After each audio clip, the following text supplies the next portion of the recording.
शान्ताकारं भुजगशयनं पद्मनाभं सुरेशं विश्वाधारं गगनसदृश्यं मेघवर्णं शुभांगं लक्ष्मीकान्तं कमलनयनं योगिभिर्ध्यानगम्यं वन्दे विष्णुभवभयहरणं सर्वलोकैकनाथं।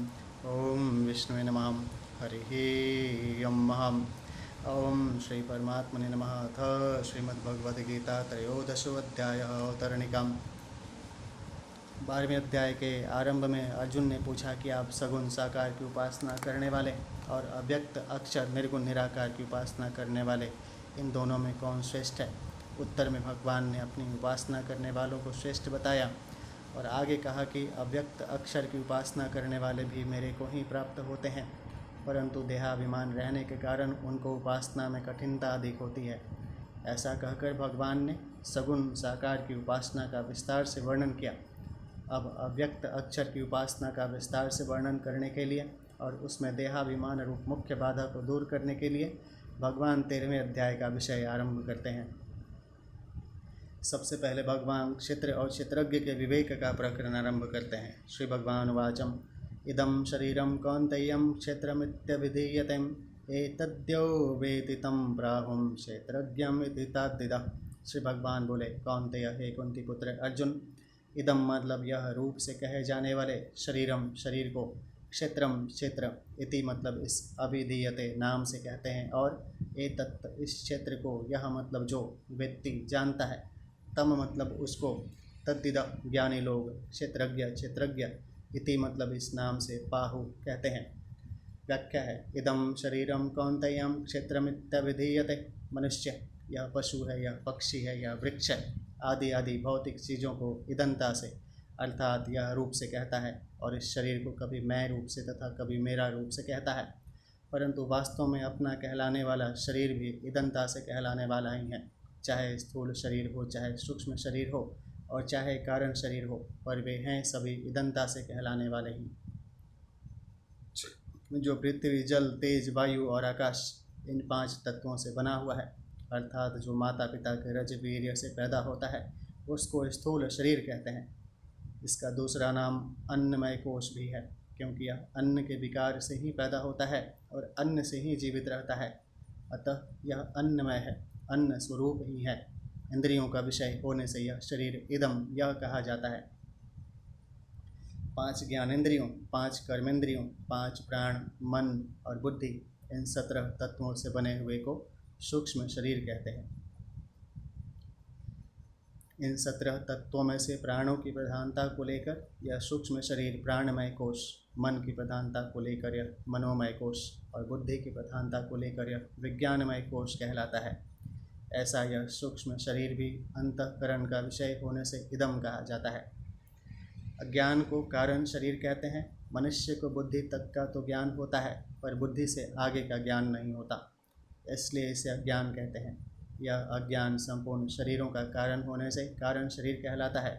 अज्ञानमेवास्य ही मूल कारणम, अध्यात्म का उत्तरकांड 5वें का 9वां। इस कारण शरीर को स्वभाव, आदत और प्रकृति भी कह देते हैं, और इसी को आनंदमय कोश भी कह देते हैं।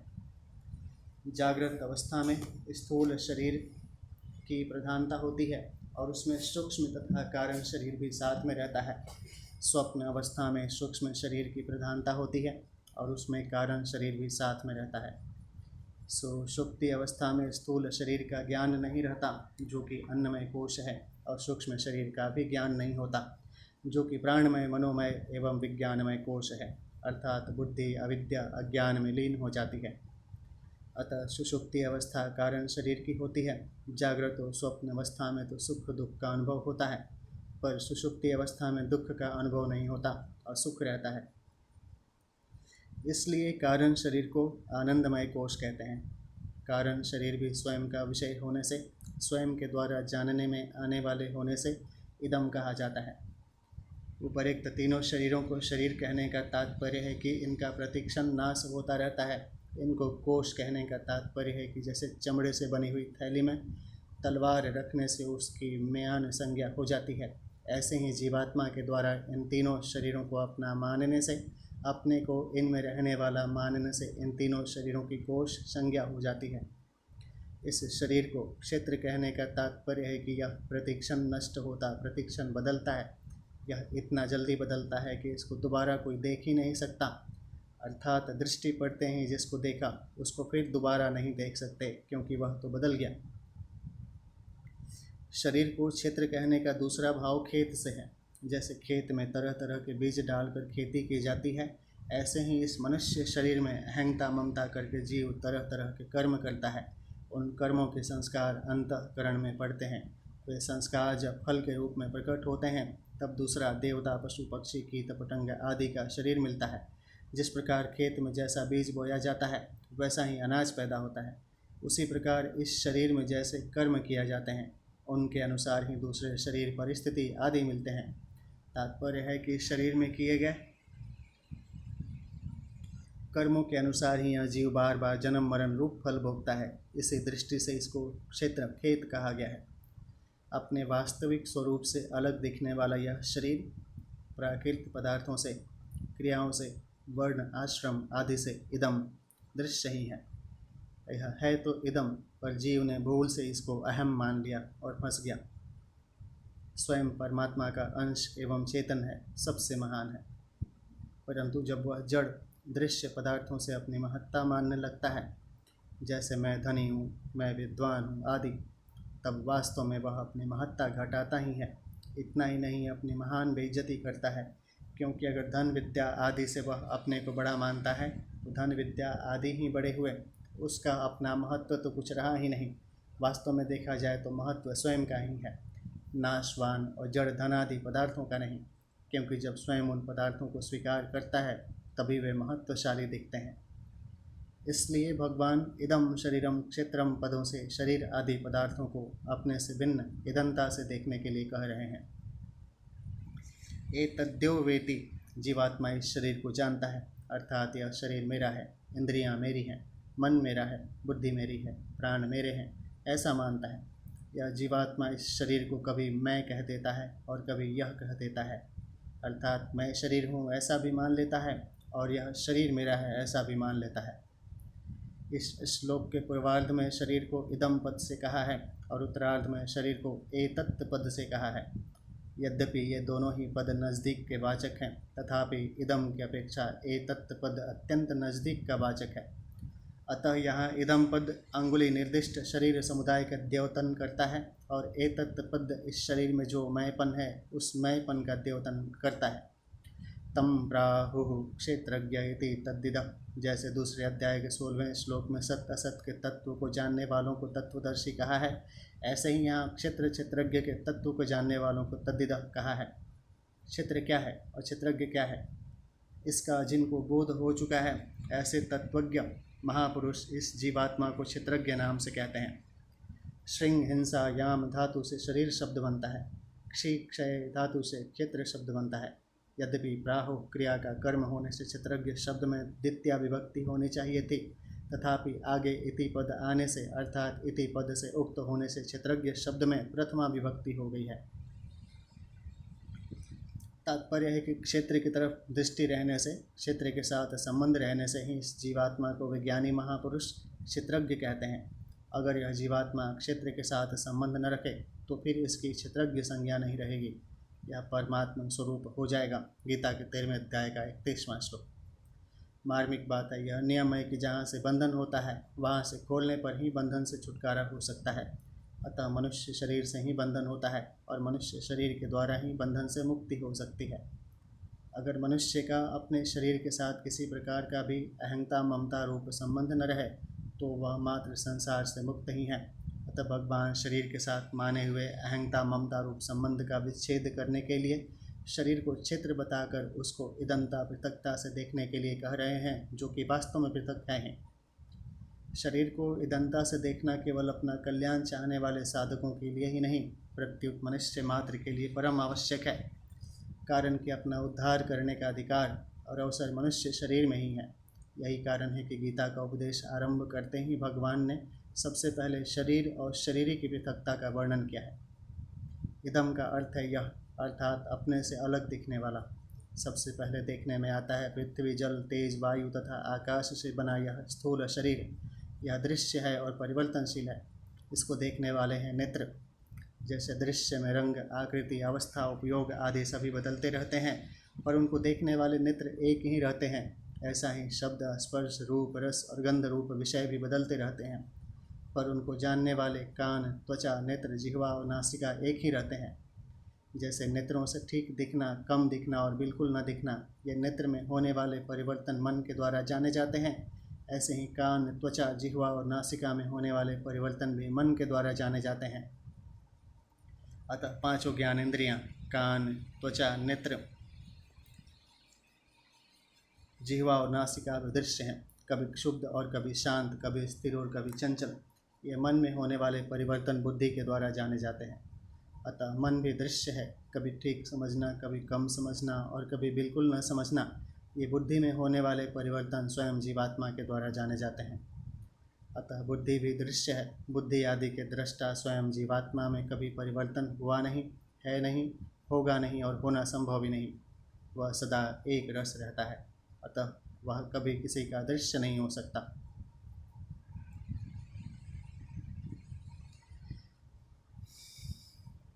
इंद्रियां अपने अपने विषय को तो जान सकती हैं, पर विषय अपने से पर, सूक्ष्म, श्रेष्ठ और प्रकाशक इंद्रियों को नहीं जान सकते। इसी तरह इंद्रियां और विषय मन को नहीं जान सकते, मन इंद्रियां और विषय बुद्धि को नहीं जान सकते, तथा बुद्धि मन इंद्रियां और विषय स्वयं को नहीं जान सकते।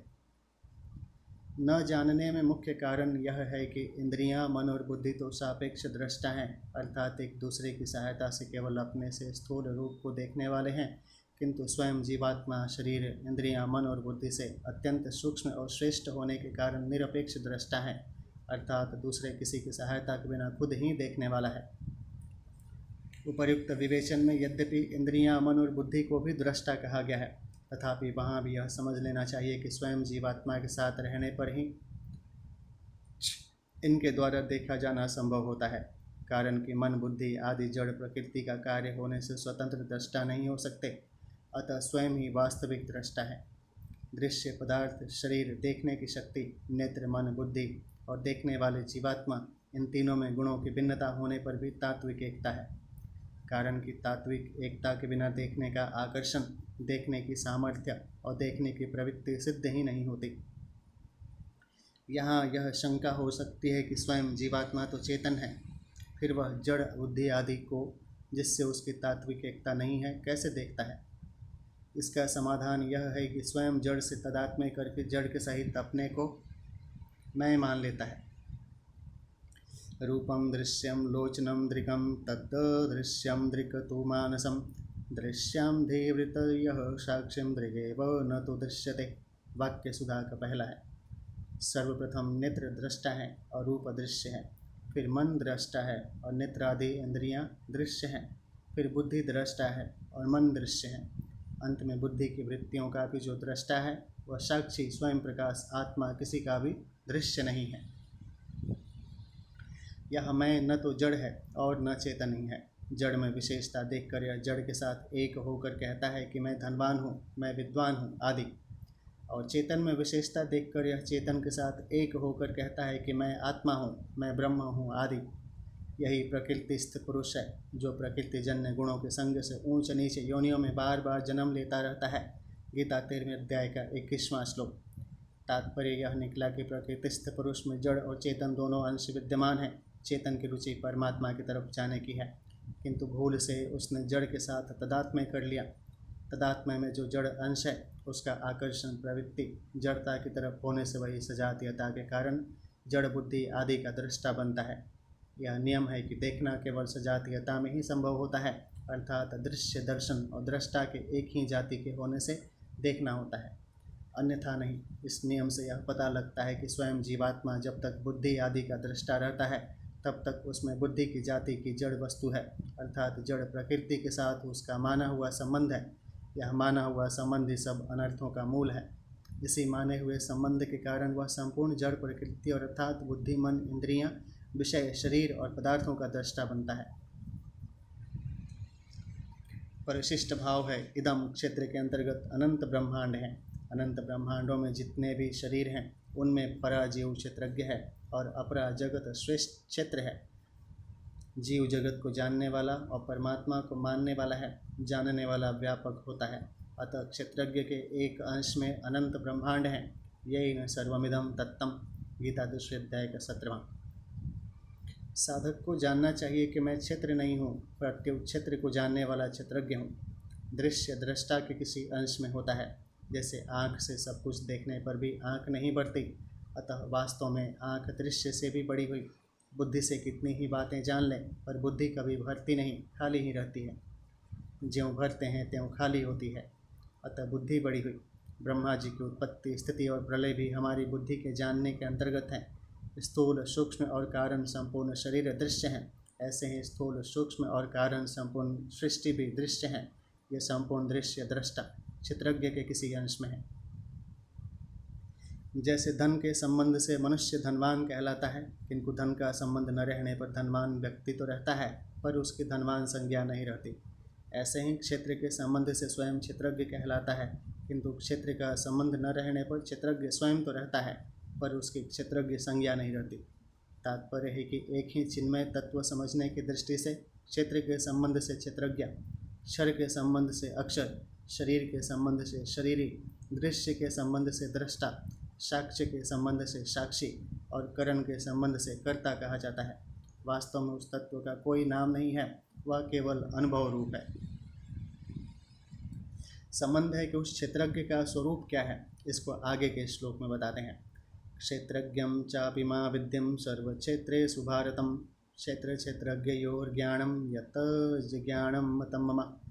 भारत मतलब हे भरत वंशोद्भव अर्जुन, तो सर्व क्षेत्रेषु संपूर्ण क्षेत्रों में, क्षेत्रज्ञम क्षेत्रज्ञ, माम मतलब मुझे, अपि मतलब ही, विद्धि मतलब समझ, च यानी और, क्षेत्र क्षेत्रज्ञ क्षेत्र क्षेत्रज्ञ का, यत्त मतलब जो, ज्ञानम ज्ञान है, तत्त मतलब वही, मम मतलब मेरे, मत्तम मत में, ज्ञानम ज्ञान है। व्याख्या है क्षेत्रज्ञम चापि मां विद्यं सर्व क्षेत्रेषु भारत। संपूर्ण क्षेत्रों शरीरों में मैं हूँ, ऐसा जो अहम भाव है उसमें मैं तो क्षेत्र है, जिसको पूर्व श्लोक में एतत् कहा है, और हूँ मैंपन का ज्ञाता क्षेत्रज्ञ है, जिसको पूर्व श्लोक में वेती पद से जानने वाला कहा है। मैं का संबंध होने से ही हूँ है। अगर मैं का संबंध न रहे तो हूँ नहीं रहेगा, प्रत्युत है रहेगा, कारण कि है ही मैं के साथ संबंध होने से हूँ कहा जाता है। अतः वास्तव में क्षेत्रज्ञ हूँ कि परमात्मा है के साथ एकता है। इसी बात को भगवान यहाँ कह रहे हैं कि संपूर्ण क्षेत्रों में मेरे को ही क्षेत्रज्ञ समझो। मनुष्य किसी विषय को जानता है तो वह जानने में आने वाला विषय ज्ञेय कहलाता है। उस ज्ञेय को वह किसी करण के द्वारा ही जानता है। करण दो तरह का होता है, बहिःकरण और अंतःकरण।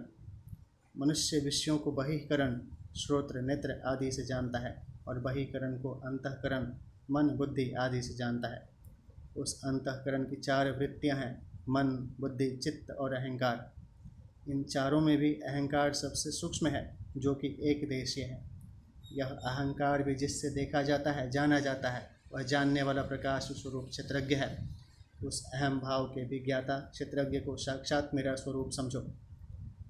यहाँ विद्धि पद कहने का तात्पर्य है कि हे अर्जुन, जैसे तू अपने को शरीर में मानता है और शरीर को अपना मानता है, ऐसे ही तू अपने को मेरे में जान मान और मेरे को अपना मान। कारण कि तुमने शरीर के साथ जो एकता मान रखी है, उसको छोड़ने के लिए मेरे साथ एकता माननी बहुत आवश्यक है। जैसे यहाँ भगवान ने क्षेत्रज्ञम चापि मां विद्धि पदों से क्षेत्रज्ञ की अपने साथ एकता बताई है, ऐसे ही गीता में अन्य जगह भी एकता बताई है। जैसे 2 अध्याय के 17वें श्लोक में भगवान ने शरीरी क्षेत्रज्ञ के लिए कहा कि जिससे यह संपूर्ण संसार व्याप्त है, उसको तुम अविनाशी समझो। अविनाशी तो तद्दिद्धि येन सर्वमिदं ततम्। और 9वें अध्याय के 4थे श्लोक में अपने लिए कहा कि मेरे से यह संपूर्ण संसार व्याप्त है। मया तत्तमिदं सर्वं जगद व्यक्तमूर्तिना। यहाँ तो भगवान ने क्षेत्रज्ञ अंश की अपने अंशी के साथ एकता बताई है, और आगे इसी अध्याय के 34वें श्लोक में शरीर संसार कार्य की प्रकृति कारण के साथ एकता बताएंगे। तात्पर्य है कि शरीर तो प्रकृति का अंश है, इसलिए तुम इससे सर्वथा विमुख हो जाओ, और तुम मेरे अंश हो, इसलिए तुम मेरे सम्मुख हो जाओ। शरीर की संसार के साथ स्वाभाविक एकता है, परंतु यह जीव शरीर को संसार से अलग मानकर उसके साथ ही अपनी एकता मान लेता है। परमात्मा के साथ क्षेत्रज्ञ की स्वाभाविक एकता होते हुए भी शरीर के साथ एकता मानने से यह अपने को परमात्मा से अलग मानता है। शरीर को संसार से अलग मानना और अपने को परमात्मा से अलग मानना, ये दोनों ही गलत मान्यताएं हैं। अतः भगवान यहाँ विद्धि पद से आज्ञा देते हैं कि क्षेत्रज्ञ मेरे साथ एक है, ऐसा समझो। तात्पर्य है कि तुमने जहाँ शरीर के साथ अपनी एकता मान रखी है, वहीं मेरे साथ अपनी एकता मान लो, जो कि वास्तव में है। शास्त्रों में प्रकृति, जीव और परमात्मा, इन तीनों का अलग अलग वर्णन आता है, परंतु यहाँ अपी पद से भगवान एक विलक्षण भाव की ओर लक्ष्य कराते हैं कि शास्त्रों में परमात्मा के जिस सर्वव्यापक स्वरूप का वर्णन हुआ है, वह तो मैं ही हूँ। इसके साथ ही संपूर्ण क्षेत्रों में क्षेत्रज्ञ रूप से पृथक पृथक दिखने वाला भी मैं ही हूँ। अतः प्रस्तुत पदों का यही भाव है कि क्षेत्रज्ञ रूप से परमात्मा ही है, ऐसा जानकर साधक मेरे साथ अभिन्नता का अनुभव करे। स्वयं संसार से भिन्न और परमात्मा से अभिन्न है, इसलिए यह नियम है कि संसार का ज्ञान तभी होता है जब उससे सर्वथा भिन्नता का अनुभव किया जाए। तात्पर्य है कि संसार से राग रहित होकर ही संसार के वास्तविक स्वरूप को जाना जा सकता है, परंतु परमात्मा का ज्ञान उनसे अभिन्न होने से ही होता है। इसलिए परमात्मा का यथार्थ ज्ञान प्राप्त कराने के लिए भगवान क्षेत्रज्ञ के साथ अपनी अभिन्नता बता रहे हैं। इस अभिन्नता को यथार्थ रूप से जानने पर परमात्मा का वास्तविक ज्ञान हो जाता है।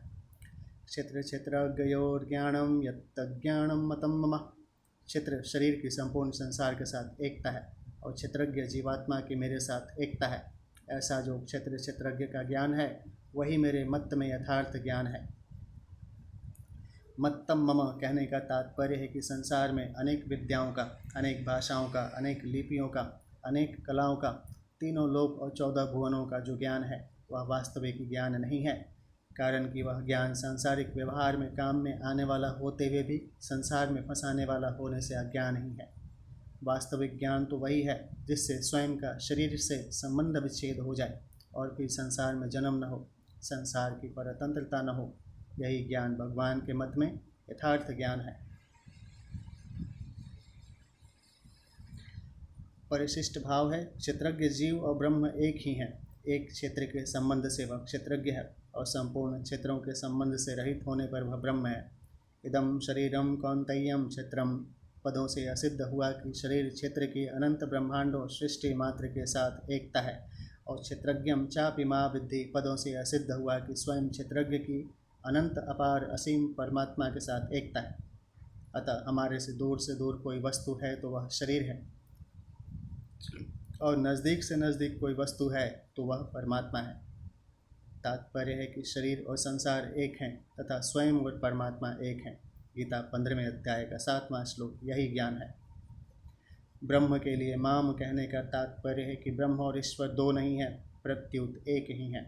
मया तत्तमिदं सर्वं जगदव्यक्तमूर्तिना। गीता 9वें अध्याय का 4। यह सब संसार मेरे निराकार स्वरूप से व्याप्त हैं।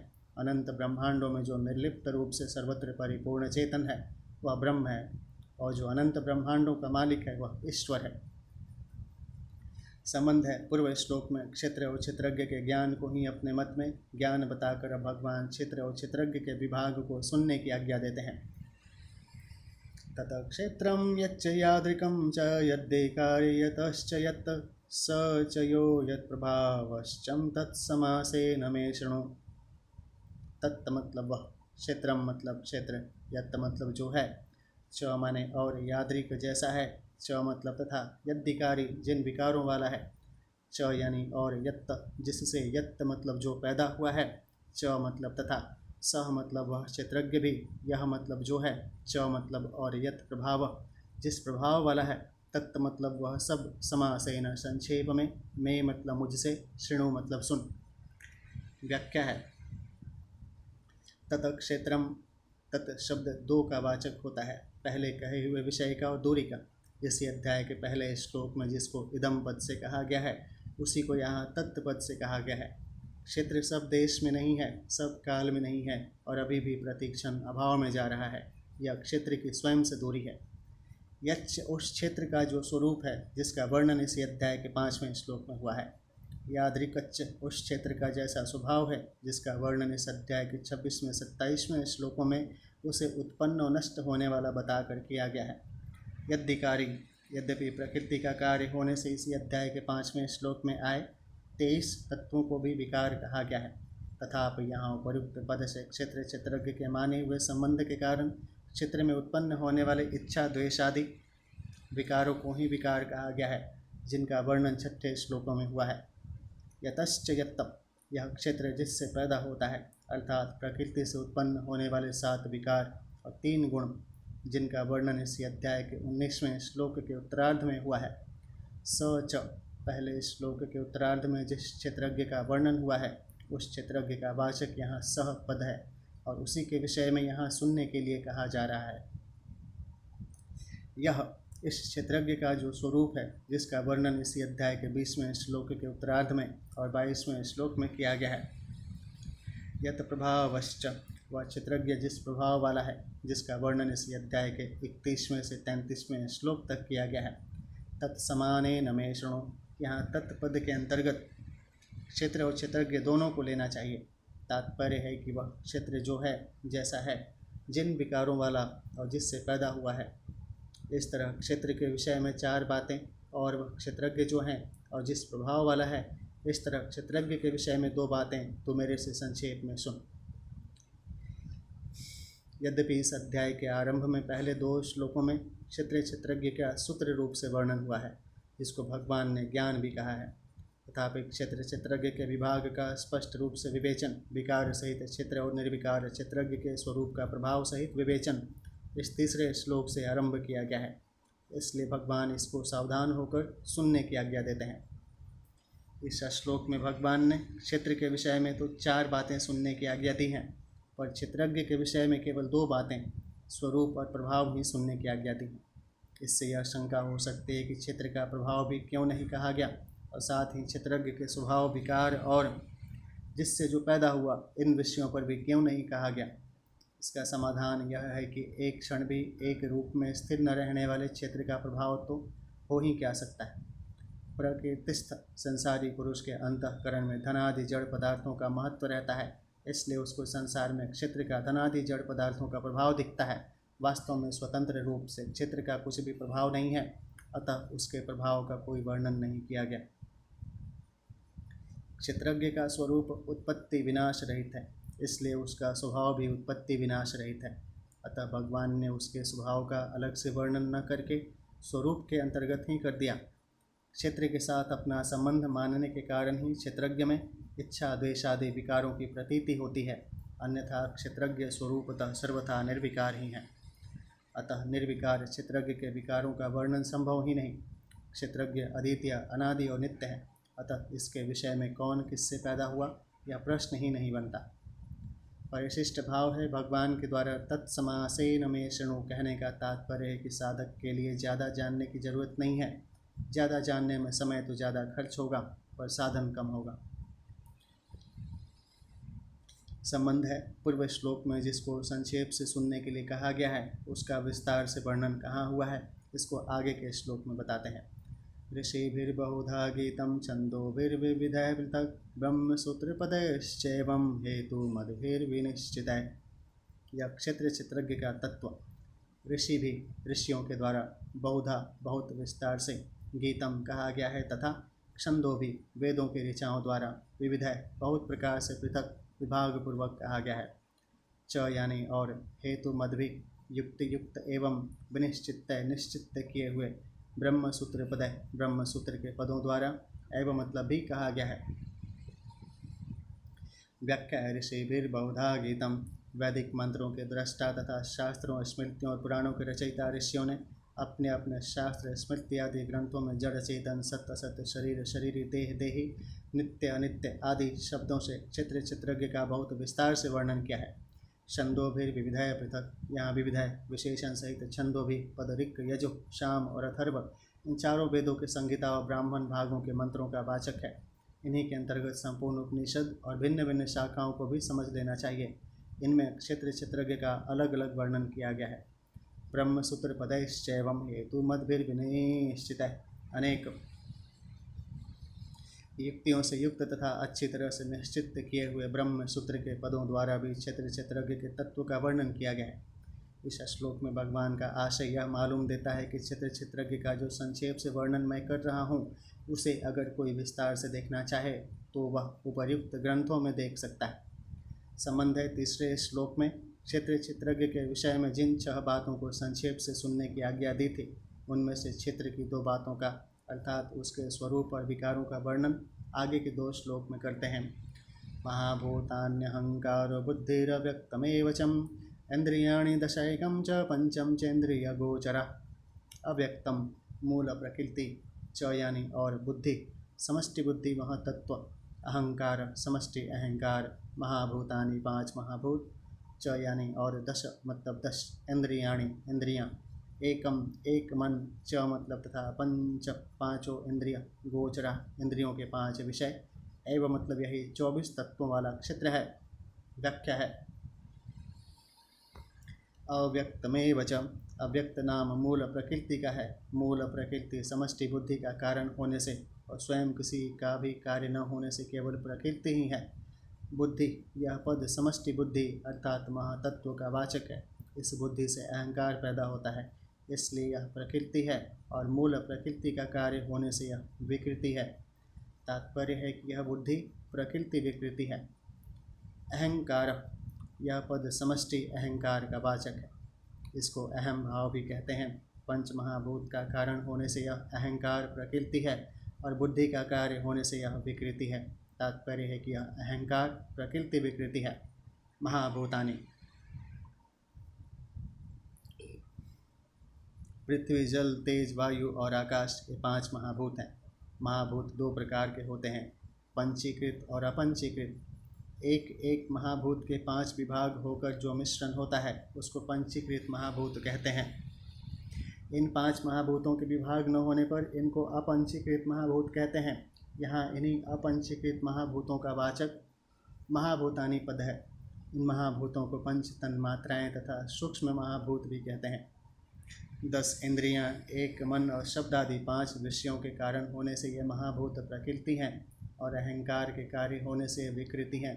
तात्पर्य है कि ये 5 महाभूत प्रकृति विकृति हैं। इंद्रियाणि 10, श्रोत्र त्वचा नेत्र रसना और घ्राण ये 5 ज्ञानेंद्रियां हैं तथा वाक पाणि पाद उपस्थ और पायु ये 5 कर्मेंद्रियां हैं। ये 10 इंद्रियां अपंचीकृत महाभूतों से पैदा होने से और स्वयं किसी का भी कारण न होने से केवल विकृति ही है। एकम च अपंचीकृत महाभूतों से पैदा होने से और स्वयं किसी का भी कारण न होने से मन केवल विकृति ही है। आकाश के 2 विभाग हैं, जिनमें से आधा भाग आकाश अपने स्वरूप से रहा और दूसरे आधे भाग के 4 विभाग की।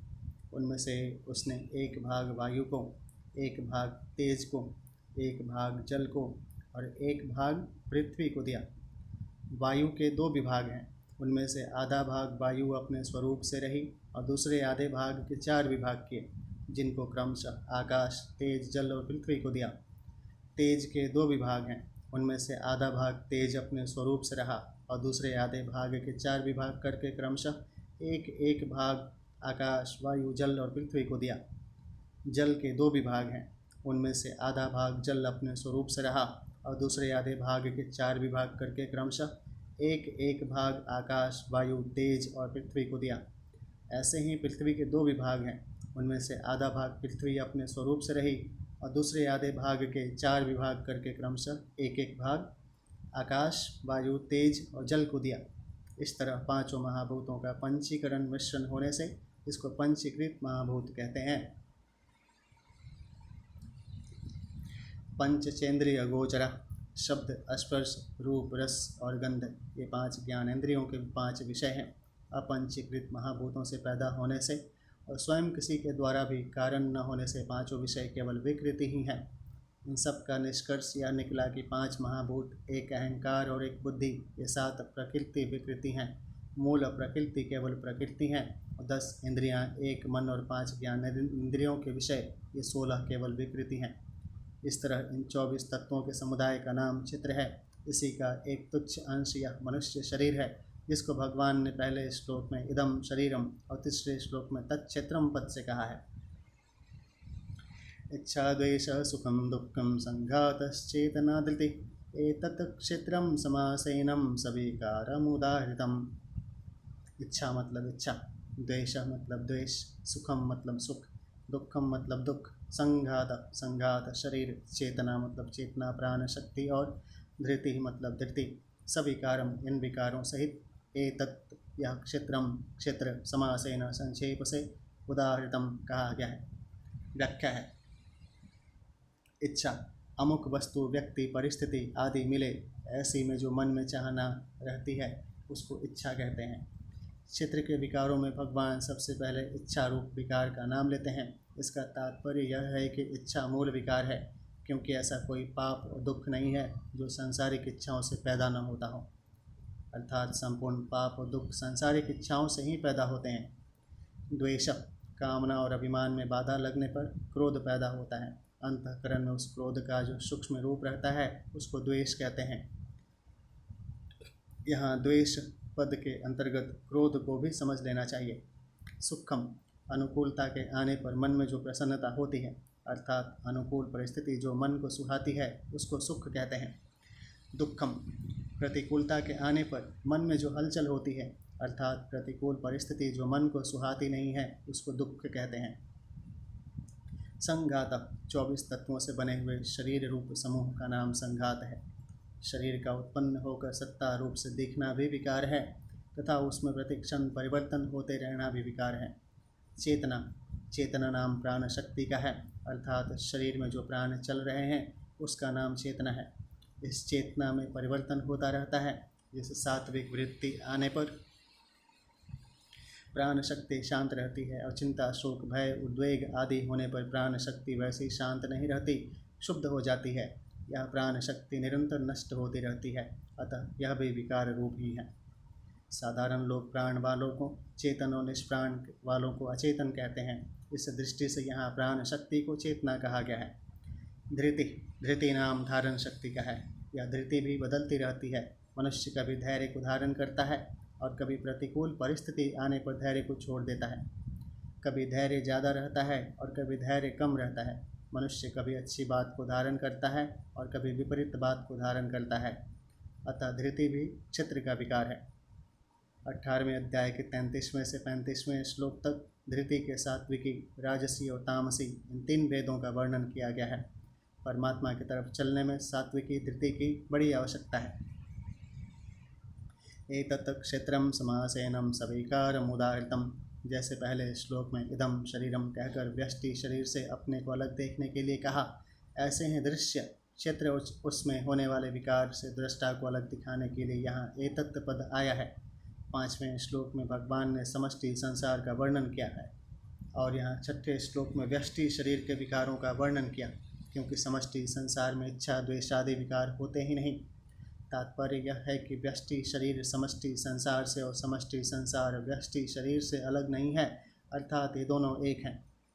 जैसे इसी अध्याय के दूसरे श्लोक में भगवान ने क्षेत्रज्ञ के साथ अपनी एकता बताई, ऐसे ही यहाँ व्यष्टि शरीर और उसमें होने वाले विकारों की समष्टि संसार के साथ एकता बताते हैं। आगे 21वें श्लोक में भगवान ने पुरुष की स्थिति शरीर में न बताकर प्रकृति में बताई है। पुरुष प्रकृतिस्थो ही, इससे भी सिद्ध होता है कि पुरुष की स्थिति संबंध व्यष्टि शरीर में हो जाने से उसकी स्थिति समष्टि प्रकृति में हो जाती है, क्योंकि व्यष्टि शरीर और समष्टि प्रकृति दोनों एक ही हैं। वास्तव में देखा जाए तो व्यष्टि है ही नहीं, केवल समष्टि ही है। व्यष्टि केवल भूल से मानी हुई है। जैसे समुद्र की लहरों को समुद्र से अलग मानना भूल है, ऐसे ही व्यष्टि शरीर को समष्टि संसार से अलग अपना मानना भूल ही है। विशेष बात है, क्षेत्रज्ञ जब अविवेक से क्षेत्र के साथ अपना संबंध मान लेता है तब क्षेत्र में इच्छा, द्वेष आदि विकार पैदा हो जाते हैं। क्षेत्रज्ञ का वास्तविक स्वरूप तो सर्वथा निर्विकार ही है। क्षेत्रज्ञ के संयोग से पैदा होने वाले विकार सर्वथा मिटाए जा सकते हैं, क्योंकि क्षेत्रज्ञ का क्षेत्र के साथ संयोग केवल माना हुआ है।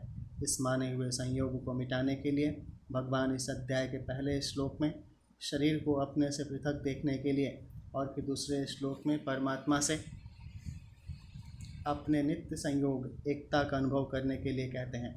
ऐसा अनुभव होने पर क्षेत्र के साथ मानी हुई एकता का सर्वथा अभाव हो जाता है और फिर विकार उत्पन्न हो ही नहीं सकते। बोध होने पर अर्थात क्षेत्र शरीर से सर्वथा संबंध विच्छेद होने पर इच्छा और द्वेष सदा के लिए सर्वथा मिट जाते हैं।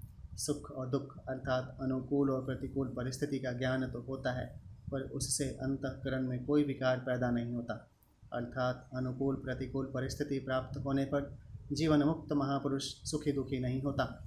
सुख दुख का ज्ञान होना दोषी नहीं है, प्रत्युत उसका असर परिणाम विकार होना दोषी है। जीवन मुक्त महापुरुष का संघात अर्थात शरीर से किंचन मात्र भी मैं मेरेपन का संबंध न रहने के कारण उसका कहा जाने वाला शरीर यद्यपि महान पवित्र हो जाता है, तथापि प्रारब्ध के अनुसार उसका यह शरीर रहता ही है। जब तक शरीर रहता है तब तक चेतना प्राण शक्ति भी रहती है। परिश्रम होने पर उसमें चंचलता आती है, नहीं तो वह शांत रहती है। साधना अवस्था में जो सात्विक धृति थी वह बोध होने पर भी रहती है, परंतु अंतःकरण से तदात्म न रहने से तत्वज्ञ महापुरुष का चेतना और धृति रूप विकारों से कोई संबंध नहीं रहता। तात्पर्य यह हुआ कि शरीर के साथ तदात्मय होने से जो विकार होते हैं वे विकार बोध होने पर नहीं होते। संघात चेतना और धृति रूप विकारों के रहने पर भी उनका स्वयं पर कुछ भी असर नहीं पड़ता। परिशिष्ट भाव है, क्षेत्र के साथ संबंध रखने से ही इच्छा द्वेष सुख दुख आदि विकार क्षेत्रज्ञ में होते हैं। पुरुषः सुख दुःखानां भोक्तृत्व हेतुरुच्यते 13वें अध्याय का 20वां। इच्छा द्वेषादि सभी विकार तदात्मय जड़ चेतन की ग्रंथि में है। तदात्मय में भी यह विकार जड़ अंश में रहते हैं। यहाँ भगवान ने 24 तत्वों वाले शरीर को तथा उसके साथ विकारों को एतत् यह कहा है। एतत् क्षेत्रम, इसका तात्पर्य है कि स्वयं क्षेत्र से मिला हुआ नहीं है, प्रत्युत सर्वथा अलग है। स्थूल सूक्ष्म और कारण तीनों ही शरीर एतत् पद के अंतर्गत होने से हमारा स्वरूप नहीं है। यहाँ विशेष ध्यान देने की बात है कि जब अहंकार का कारण महतत्व और मूल प्रकृति को भी एतत् शब्द से कह दिया तो फिर अहंकार के एतत् होने में कहना ही क्या है। अहम से नज़दीक महतत्व है और महतत्व से नज़दीक प्रकृति है। वह प्रकृति भी एतत् क्षेत्रम में है। तात्पर्य है कि अहम हमारा स्वरूप है ही नहीं। जो मनुष्य स्वयं को और हम क्षेत्र को अलग अलग जान लेता है उसका फिर कभी जन्म नहीं होता और वह परमात्मा को प्राप्त हो जाता है। गीता 13वें अध्याय का 23वां श्लोक। एक टिप्पणी है, ज्ञान किसी का भी दोषी नहीं होता। जैसे भोजन करते समय जीभ में स्वाद का ज्ञान होना दोष नहीं है, प्रत्युत भोजन के पदार्थों में राग या द्वेष होना दोष है। संबंध है, शरीर के साथ तदात्म्य कर लेने से ही इच्छा द्वेष आदि विकार पैदा होते हैं और उन विकारों का स्वयं पर असर पड़ता है। इसलिए भगवान शरीर के साथ किए हुए तदात्म्य को मिटाने के लिए आवश्यक 20 साधनों का ज्ञान के नाम से आगे के 5 श्लोकों में वर्णन करते हैं। अमानित्वमदम्भित्वमहिंसां क्षान्तिरार्जवम् आचार्योपासनं शौचं स्थैर्यमात्मविनिग्रह। अमानित्वम, अपने में श्रेष्ठता का भाव न होना। अदम्भित्वम, दिखावटीपन न होना। अहिंसा, अहिंसा। क्षांति, क्षमा। आर्जवम, सरलता। आचार्योपासनम, गुरु की सेवा। शौचम, बाहर भीतर की शुद्धि। स्थैर्यम, स्थिरता और आत्मविनिग्रह, मन का वश में होना। व्याख्या है, अमानित्वम, अपने में मानीपन के अभाव का नाम अमानित्वम है। वर्ण आश्रम योग्यता विद्या गुण पदक आदि को लेकर अपने में श्रेष्ठता का भाव होता है कि मैं मान्य हूँ, आदरणीय हूँ, परंतु यह भाव उत्पत्ति विनाशशील शरीर के साथ तदात्म्य होने से ही होता है। अतः इसमें जड़ता की ही मुख्यता रहती है। इस मानीपन के रहने से साधक को वास्तविक ज्ञान नहीं होता। यह मानीपन साधक में जितना कम रहेगा उतना ही जड़ता का महत्व कम होगा। जड़ता का महत्व जितना कम होगा, जड़ता को लेकर अपने में मानीपन का भाव भी उतना ही कम होगा और साधक उतना ही चिन्मयता की तरफ तेजी से लगेगा। उपाय है, जब साधक खुद बड़ा बन जाता है तब उसमें मानीपन आ जाता है। अतः साधक को चाहिए कि जो श्रेष्ठ पुरुष हैं, साधन में अपने से बड़े हैं, तत्वज्ञ हैं, जीवन मुक्त हैं, उनका संग करें, उनके पास में रहें, उनके अनुकूल बन जाएं। इससे मानीपन दूर हो जाता है। इतना ही नहीं, उनके संग से बहुत से दोष सुगमतापूर्वक दूर हो जाते हैं। गोस्वामी तुलसीदास जी कहते हैं, सबही मान प्रद आपु अमानी, मानस के साथ में अध्याय का 38वां का दूसरा है। अर्थात संत सभी को मान देने वाले और स्वयं अमानी, मान पाने की इच्छा से रहित होते हैं। इसी तरह साधक को भी मानीपन दूर करने के लिए सदा दूसरों को मान, आदर, सत्कार, बड़ाई आदि देने का स्वभाव बनाना चाहिए। ऐसा स्वभाव तभी बन सकता है जब वह दूसरों को किसी न किसी दृष्टि से अपने से श्रेष्ठ माने। यह नियम है कि प्रत्येक मनुष्य भिन्न भिन्न स्थिति वाला होते हुए भी कोई न कोई विशेषता रखता ही है। यह विशेषता वर्ण, आश्रम, गुण, विद्या, बुद्धि, योग्यता, पद, अधिकार आदि किसी भी कारण से हो सकती है। अतः साधक को चाहिए कि वह दूसरों की विशेषता की तरफ दृष्टि रखकर उनका सदा सम्मान करे। इस प्रकार दूसरों को मान देने का भीतर से स्वभाव बन जाने से स्वयं मान पाने की इच्छा का स्वतः अभाव होता चला जाता है। हाँ, दूसरों को मान देते समय साधक का उद्देश्य अपने में मानीपन मिटाने का होना चाहिए, बदले में दूसरों से मान पाने का नहीं। विशेष बात है, गीता में भगवान ने भक्ति मार्ग के साधक में सबसे पहले भय का अभाव बताया है, अभयम, 16वें अध्याय का पहला, और अंत में मानीपन का अभाव बताया है, नातिमानिता, 16वें अध्याय का तीसरा।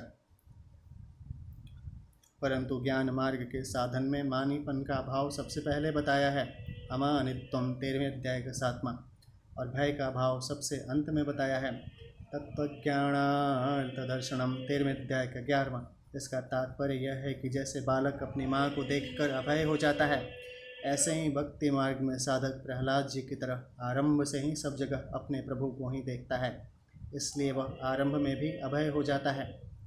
भक्त में स्वयं अमानी रहकर दूसरों को मान देने की आदत शुरू से ही रहती है। अंत में उसका देहाध्यास अर्थात शरीर से मानी हुई एकता अपने आप मिट जाती है, तो वह सर्वथा अमानी हो जाता है। परंतु ज्ञान मार्ग में साधक आरंभ से ही शरीर के साथ अपनी एकता नहीं मानता, इसी अध्याय का पहला श्लोक। इसलिए वह आरंभ में ही अमानी हो जाता है, क्योंकि शरीर से एकता मानने से ही मानीपन आ जाता है। अंत में वह तत्व ज्ञान के अर्थ रूप परमात्मा को सब जगह देखकर अभय हो जाता है। अदम्भित्वम, दंभ नाम दिखावटीपन का है। लोग हमारे में अच्छे गुण देखेंगे तो वे हमारा आदर करेंगे, हमें माला पहनाएंगे, हमारी पूजा करेंगे, हमें ऊंचे आसन पर बैठाएंगे आदि को लेकर अपने में वैसा गुण न होने पर भी गुण दिखाना, अपने में गुण कम होने पर भी उसे बाहर से ज़्यादा प्रकट करना, यह सब दंभ है। अपने में सदाचार है, शुद्धि है, पवित्रता है, पर अगर लोगों के सामने हम पवित्रता रखेंगे तो वे हमारी हंसी उड़ाएंगे, हमारी निंदा करेंगे। ऐसा सोचकर अपनी पवित्रता छोड़ देना और सामने वाले की तरह बन जाना भी दंभ है। जैसे आजकल विवाह आदि के अवसरों पर क्लबों, होटलों के स्वागत समारोहों में अथवा वायुयान आदि पर यात्रा करते समय पवित्र आचरण वाले सज्जन भी मान सत्कार आदि के लिए अपवित्र खाद्य पदार्थ लेते देखे जाते हैं, यह भी दंभ ही है। इसी तरह दुराचारी पुरुष भी अच्छे लोगों के समुदाय में आने पर मान, सत्कार, कीर्ति, प्रतिष्ठा आदि की प्राप्ति की इच्छा से अपने को बाहर से धर्मात्मा, भक्त, सेवक, दानी आदि प्रकट करने लगते हैं, तो यह भी दंभ ही है।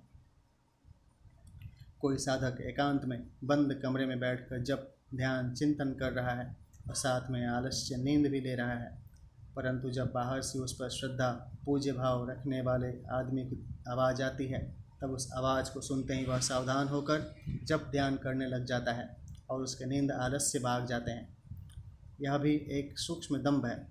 इसमें भी देखा जाए तो आवाज़ सुनकर सावधान हो जाना कोई दोष नहीं है, और उसमें जो दिखावटीपन का भाव आ जाता है कि यह आदमी मेरे में अश्रद्धा न कर ले, यह भाव आना दोष है। इस भाव के स्थान पर ऐसा भाव आना चाहिए कि भगवान ने बड़ा अच्छा किया कि मेरे को सावधान करके जब ध्यान में लगा दिया। इन सब प्रकार के दंभों का अभाव होना अदम्भित्व है। उपाय: साधक को अपना उद्देश्य एकमात्र परमात्मा प्राप्ति का ही रखना चाहिए, लोगों को दिखाने का किंचन मात्र भी नहीं। अगर उसमें दिखावटीपन आ जाएगा तो उसके साधन में शिथिलता आ जाएगी, जिससे उद्देश्य की सिद्धि में बाधा लग जाएगी। अतः उसको कोई अच्छा बुरा, ऊंच नीच जो कुछ भी समझे, इसकी तरफ ख्याल न करके वह अपने साधन में लगा रहे। ऐसी सावधानी रखने से दंभ मिट जाता है। अहिंसा: मन, वाणी और शरीर से कभी किसी को किंचन मात्र भी दुख न देने का नाम अहिंसा है। कर्ता भेद से हिंसा 3 प्रकार की होती है: कृत, स्वयं हिंसा करना, कारित किसी से हिंसा करवाना और अनुमोदित हिंसा का अनुमोदन समर्थन करना। उपर्युक्त 3 प्रकार की हिंसा 3 भावों से होती है, क्रोध से, लोभ से और मोह से। तात्पर्य है कि क्रोध से भी कृत, कारित और अनुमोदित हिंसा होती है, लोभ से भी कृत, कारित और अनुमोदित हिंसा होती है तथा मोह से भी कृत, कारित और अनुमोदित हिंसा होती है। इस तरह हिंसा 9 प्रकार की हो जाती है। उपर्युक्त 9 प्रकार की हिंसा में 3 मात्राएं होती हैं, मृदु मात्रा, मध्य मात्रा और अधिमात्रा।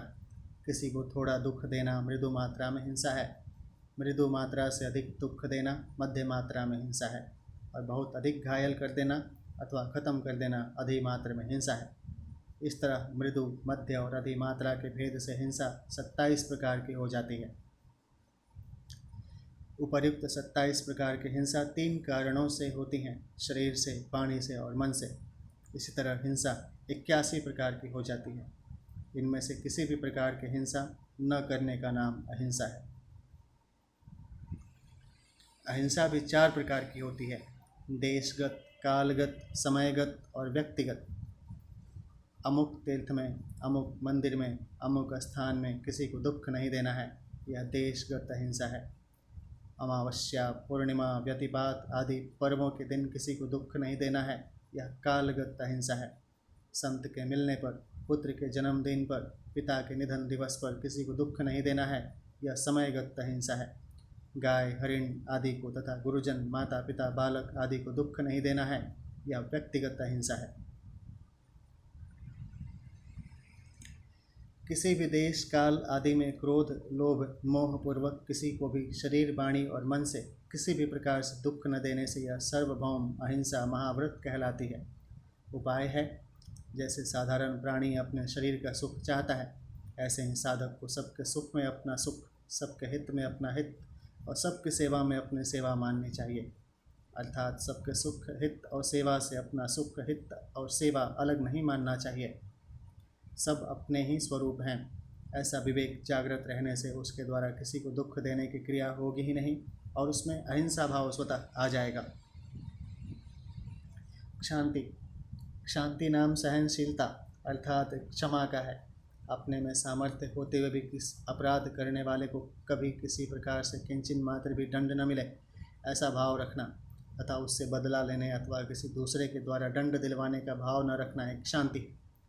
उपाय है, पहला, सहनशीलता अपने स्वरूप में स्वतः सिद्ध है, क्योंकि अपने स्वरूप में कभी विकृति आती ही नहीं। अतः कभी अमुक ने दुख दिया है, अपराध किया है, ऐसी कोई वृत्ति आ भी जाए तो उस समय यह विचार स्वतः आना चाहिए कि हमारा कोई बिगाड़ कर ही नहीं सकता, हमारे में कोई विकृति आ ही नहीं सकती, वह हमारे स्वरूप तक पहुँच ही नहीं सकती।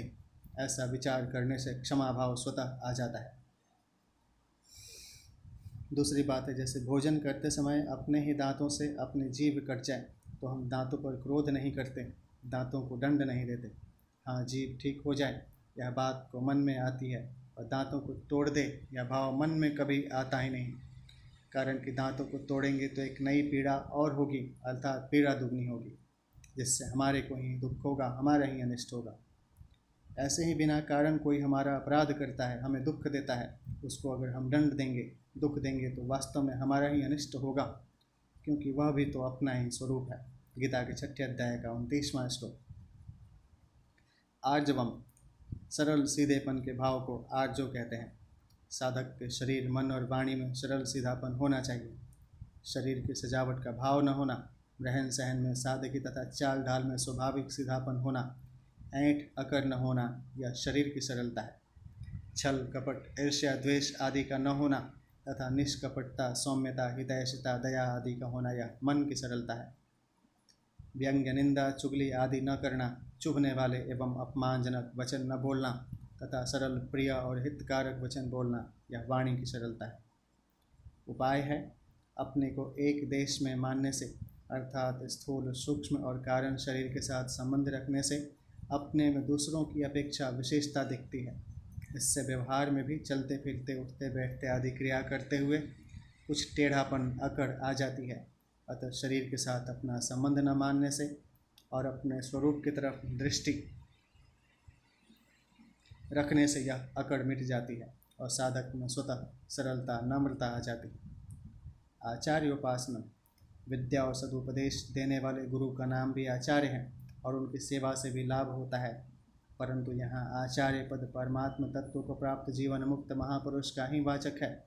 आचार्य को दंडवत प्रणाम करना, उनका आदर सत्कार करना और उनके शरीर को सुख पहुँचाने की शास्त्रविहित चेष्टा करना भी उनकी उपासना है, और वास्तव में उनके सिद्धांतों और भावों के अनुसार अपना जीवन बनाना ही उनकी सच्ची उपासना है। कारण कि देहाभिमानी की सेवा तो उसके देह की सेवा करने से ही हो जाती है, पर गुणातीत महापुरुष के केवल देह की सेवा करना उनकी पूर्ण सेवा नहीं है। भगवान ने दैवी संपत्ति के लक्षणों में आचार्य उपासनम पद न देकर यहाँ ज्ञान के साधनों में उसे दिया है।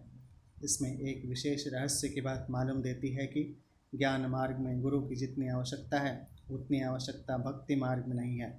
कारण कि भक्ति मार्ग में साधक सर्वथा भगवान के आश्रित रहकर ही साधन करता है, इसलिए भगवान स्वयं उस पर कृपा करके उसके योग क्षेम का वहन करते हैं।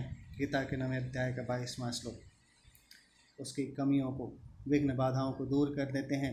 गीता के 18वें अध्याय का 58वां श्लोक और उसको तत्व ज्ञान की प्राप्ति करा देते हैं। गीता के 10वें अध्याय का 11वां श्लोक। परंतु ज्ञान मार्ग में साधक अपनी साधना के बल पर चलता है, इसलिए उसमें कुछ सूक्ष्म कमियां रह सकती हैं। जैसे पहला, शास्त्रों एवं संतों के द्वारा ज्ञान प्राप्त करके जब साधक शरीर को अपनी धारणा से अपने से अलग मानता है तब उसे शांति मिलती है। ऐसी दशा में वह यह मान लेता है कि मेरे को तत्व ज्ञान प्राप्त हो गया। परंतु जब मान अपमान की स्थिति सामने आती है अथवा अपनी इच्छा के अनुकूल या प्रतिकूल घटना घटती है, तब अंतःकरण में हर्ष शोक पैदा हो जाते हैं, जिससे सिद्ध होता है कि अभी तत्व ज्ञान हुआ नहीं। दूसरी बात है, किसी आदमी के द्वारा अचानक अपना नाम सुनाई पड़ने पर अंतःकरण में इस नाम वाला शरीर मैं हूँ ऐसा भाव उत्पन्न हो जाता है, तो समझना चाहिए कि अभी मेरी शरीर में ही स्थिति है। तीसरी बात है, साधना की ऊंची स्थिति प्राप्त होने पर जागृत अवस्था में तो साधक को जड़ चेतन का विवेक अच्छी तरह रहता है, पर निद्रा अवस्था में उसकी विस्मृति हो जाती है। इसलिए नींद से जगने पर साधक उस विवेक को पकड़ता है, जबकि सिद्ध महापुरुष का विवेक स्वाभाविक रूप से रहता है। साधक में पूज्य जनों से भी मान आदर पाने की इच्छा हो जाती है। जैसे जब वह संतों या गुरुजनों की सेवा करता है, सत्संग आदि में मुख्यता से भाग लेता है, तब उसके भीतर ऐसा भाव पैदा होता है कि वह संत या गुरुजन मेरे को दूसरों की अपेक्षा श्रेष्ठ माने। यह उसकी सूक्ष्म कमी ही है। इस प्रकार साधक में कई कमियों के रहने की संभावना रहती है, जिनकी तरफ ख्याल न रहने से वह अपने अधूरे ज्ञान को भी पूर्ण मान सकता है। इसलिए भगवान आचार्य उपासनम पद से यह कह रहे हैं कि ज्ञान मार्ग के साधक को आचार्यों के पास रहकर उनकी अधीनता में ही साधन करनी चाहिए। 4 अध्याय के 34वें श्लोक में भी भगवान ने अर्जुन से कहा है कि तू तत्वज्ञ जीवन मुक्त महापुरुषों के पास जा, उनको दंडवत प्रणाम कर, उनकी सेवा कर और अपनी जिज्ञासा पूर्ति के लिए नम्रतापूर्वक प्रश्न कर, तो वे तत्वदर्शी ज्ञानी महात्मा तेरे को ज्ञान का उपदेश देंगे। इस प्रकार साधन करने पर वे महापुरुष उसकी उन सूक्ष्म कमियों को, जिनको वह खुद भी नहीं जानता, दूर करके उसको सुगमता से परमात्मा तत्व का अनुभव करा सकते हैं। साधक को शुरू में ही सोच समझकर आचार्य संत महापुरुष के पास जाना चाहिए। आचार्य यानी गुरु कैसा हो, इस संबंध में ये बातें ध्यान में रखनी चाहिए। पहला, अपनी दृष्टि में जो वास्तविक बोधवान तत्वज्ञ दिखते हैं। दूसरा, जो कर्म योग, ज्ञान योग, भक्ति योग आदि साधनों को ठीक ठीक जानने वाले हों। तीसरा, जिनके संग से, वचनों से हमारे हृदय में रहने वाली शंकाएं बिना पूछे ही स्वतः दूर हो जाती हों। चौथा, जिनके पास में रहने से प्रसन्नता, शांति का अनुभव होता है। पांचवा, जो हमारे साथ केवल हमारे हित के लिए ही संबंध रखते हुए दिखते हों। छठा, जो हमारे से किसी भी वस्तु की किंचित मात्र भी आशा न रखते हों। सातवां, जिनकी संपूर्ण चेष्टाएं केवल साधकों के हित के लिए ही होती हैं। आठवां, जिनके पास में रहने से लक्ष्य की तरफ हमारी लगन स्वतः बढ़ती हो। नौवां, जिनके संग, दर्शन, भाषण, स्मरण आदि से हमारे दुर्गुण दुराचार दूर होकर स्वतः सद्गुण सदाचार रूप दैवी संपत्ति आती हो। और 10वां, जिनके सिवाय और किसी में वैसी अलौकिकता विलक्षणता न दिखती हो। ऐसे आचार्य संत के पास रहना चाहिए और केवल अपने उद्धार के लिए ही उनसे संबंध रखना चाहिए। वे क्या करते हैं, क्या नहीं करते, वे ऐसी क्रिया क्यों करते हैं, वे कब किसके साथ कैसा बर्ताव करते हैं आदि में अपनी बुद्धि नहीं लगानी चाहिए, अर्थात उनकी क्रियाओं में तर्क नहीं लगाना चाहिए। साधक को तो उनके अधीन होकर रहना चाहिए, उनकी आज्ञा रुख के अनुसार मात्र क्रियाएं करनी चाहिए और श्रद्धा भावपूर्वक उनकी सेवा करनी चाहिए। अगर वे महापुरुष न चाहते हों तो उनसे गुरु शिष्य का व्यवहारिक संबंध भी जोड़ने की आवश्यकता नहीं है। हाँ, उनको हृदय से गुरु मानकर उन पर श्रद्धा रखने में कोई आपत्ति नहीं है। अगर ऐसे महापुरुष न मिलें तो साधक को चाहिए कि वह केवल परमात्मा के परायण होकर उनके ध्यान चिंतन आदि में लग जाए और विश्वास रखे कि परमात्मा अवश्य गुरु की प्राप्ति करा देंगे। वास्तव में देखा जाए तो पूर्णतया परमात्मा पर निर्भर हो जाने के बाद गुरु का काम परमात्मा ही पूर्ण कर देते हैं, क्योंकि गुरु के द्वारा भी वस्तुतः परमात्मा ही साधक का मार्गदर्शन करते हैं। उपाय है, जिस साधक का परमात्मा प्राप्ति का ही उद्देश्य है उसमें यह भाव रहना चाहिए कि आज तक जिस किसी को जो कुछ भी मिला है वह गुरु की संतों की सेवा से, उनकी प्रसन्नता से, उनके अनुकूल बनने से ही मिला है। अतः मेरे को भी सच्चे हृदय से संतों की सेवा करनी है। विशेष बात है, शिष्य का कर्तव्य है गुरु की सेवा करना। अगर शिष्य अपने कर्तव्य का तत्परता से पालन करे तो उसका संसार से संबंध विच्छेद हो जाता है और वह गुरु तत्व के साथ एक हो जाता है, अर्थात उसमें गुरुत्व आ जाता है। इस विषय में किसी ने कहा है, ये टिप्पणी है, न कुछ हम हंस के सीखे हैं, न कुछ हम रो के सीखे हैं, जो कुछ थोड़ा सा सीखे हैं किसी के हो के सीखे हैं। संसार से संबंध विच्छेद होने पर मुक्ति और गुरु तत्व से एक होने पर भक्ति प्राप्त होती है। शिष्य में गुरुत्व आने से उसमें शिष्यत्व नहीं रहता, उस पर शास्त्र आदि का शासन नहीं रहता। अगर शिष्य अपने कर्तव्य का पालन न करे तो उसका नाम तो शिष्य रहेगा और उसमें शिष्यत्व नहीं रहेगा। शिष्यत्व न रहने से उसका संसार से संबंध विच्छेद नहीं होगा और उसमें गुरुत्व भी नहीं आएगा, अतः उसमें संसार की दास्ता रहेगी। गुरु केवल मेरा ही कल्याण करे, ऐसा भाव रखना भी शिष्य के लिए बंधन है। शिष्य को चाहिए कि वह अपने लिए कुछ भी न चाहकर सर्वथा गुरु के समर्पित हो जाए, उनकी मर्जी में ही अपनी मर्जी मिला दे। गुरु का कर्तव्य है शिष्य का कल्याण करना। अगर गुरु अपने कर्तव्य का पालन न करे तो उसका नाम तो गुरु रहेगा पर उसमें गुरुत्व नहीं रहेगा। गुरुत्व न रहने से उसमें शिष्य का दासत्व रहेगा। जब तक गुरु शिष्य से कुछ भी धन मान बड़ाई आदि चाहता है तब तक उसमें गुरुत्व न रहकर शिष्य की दास्ता रहती है। शौचम, बाहर भीतर की शुद्धि का नाम शौच है। जल मिट्टी आदि से शरीर की शुद्धि होती है और दया क्षमा उदारता आदि से अंतःकरण की शुद्धि होती है। उपाय है, शरीर बना ही ऐसे पदार्थों से है कि इसको चाहे जितना शुद्ध करते रहें यह अशुद्ध ही रहता है। इससे बार बार अशुद्धि ही निकलती रहती है, अतः इसको बार बार शुद्ध करते करते ही इसकी वास्तविक अशुद्धि का ज्ञान होता है, जिससे शरीर से अरुचि उपरामता हो जाती है। वर्ण आश्रम आदि के अनुसार सच्चाई के साथ धन का उपार्जन करना, झूठ कपट आदि न करना, पराया हक न आने देना, खान पान में पवित्र चीज़ें काम में लाना आदि से अंतःकरण की शुद्धि होती है। स्थैर्यम, स्थैर्य नाम स्थिरता का, विचलित न होने का है। जो विचार कर लिया है, जिसको लक्ष्य बना लिया है, उससे विचलित न होना स्थैर्य है। मेरे को तत्व ज्ञान प्राप्त करना ही है, ऐसा दृढ़ निश्चय करना और विघ्न बाधाओं के आने पर भी उनसे विचलित न होकर अपने निश्चय के अनुसार साधन में तत्परतापूर्वक लगे रहना, इसी को यहाँ स्थैर्यम पद से कहा गया है। उपाय है, पहला, सांसारिक भोग और संग्रह में आसक्त पुरुषों की बुद्धि एक निश्चय पर दृढ़ नहीं रहती। गीता 2 अध्याय का 44वां श्लोक है। अतः साधक को भोग और संग्रह की आसक्ति का त्याग कर देना चाहिए। दूसरी बात है, साधक अगर किसी छोटे से छोटे कार्य का भी विचार कर ले तो उस विचार की हिंसा न करे, अर्थात उस पर दृढ़ता से स्थिर रहे। ऐसा करने से उसका स्थिर रहने का स्वभाव बन जाएगा। तीसरा, साधक का संतों और शास्त्रों के वचनों पर जितना अधिक विश्वास होगा उतनी ही उसमें स्थिरता आएगी। आत्म विनिग्रह यहाँ आत्मा नाम मन का है और उसको उनको वश में करना ही आत्म विनिग्रह है। मन में दो तरह की चीज़ें पैदा होती हैं, स्फुरणा और संकल्प। स्फुरणा अनेक प्रकार की होती है और वह आती जाती रहती है, पर जिस स्फुरणा में मन चिपक जाता है, जिसको मन पकड़ लेता है, वह संकल्प बन जाती हैं। संकल्प में दो चीज़ें रहती हैं, राग और द्वेष। इन दोनों को लेकर मन में चिंतन होता है। स्फुरणा तो दर्पण के दृश्य की तरह होती हैं।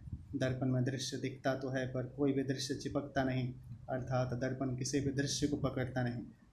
परंतु संकल्प कैमरे की फिल्म की तरह होता है, जो दृश्य को पकड़ लेता है। अभ्यास से अर्थात मन को बार बार ध्येय में लगाने से स्फुरणाएँ नष्ट हो जाती हैं, और वैराग्य से अर्थात किसी वस्तु, व्यक्ति, पदार्थ आदि में राग महत्व न रहने से संकल्प नष्ट हो जाते हैं। इस प्रकार अभ्यास और वैराग्य से मन वश में हो जाता है। गीता 6 अध्याय का 35वां श्लोक। उपाय है, मन के वश में करने के उपाय 6 अध्याय के 26वें श्लोक की व्याख्या में देखने चाहिए। परिशिष्ट भाव है, भगवान क्षेत्र के साथ माने हुए संबंध तदात्म्य को तोड़ने के लिए ज्ञान के साधन बताते हैं।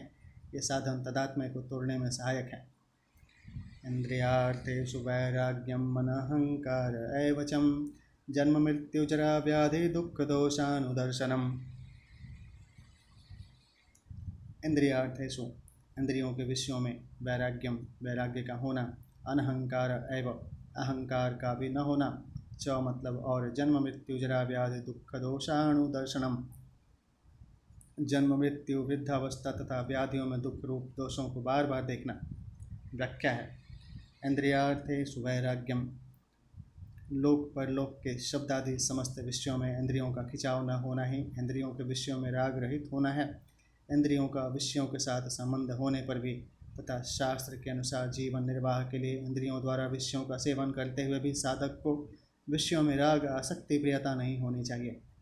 उपाय है, पहला, विषयों में राग होने से ही विषयों की महत्ता दिखती है, संसार में आकर्षण होता है और इसी से सब पाप होते हैं।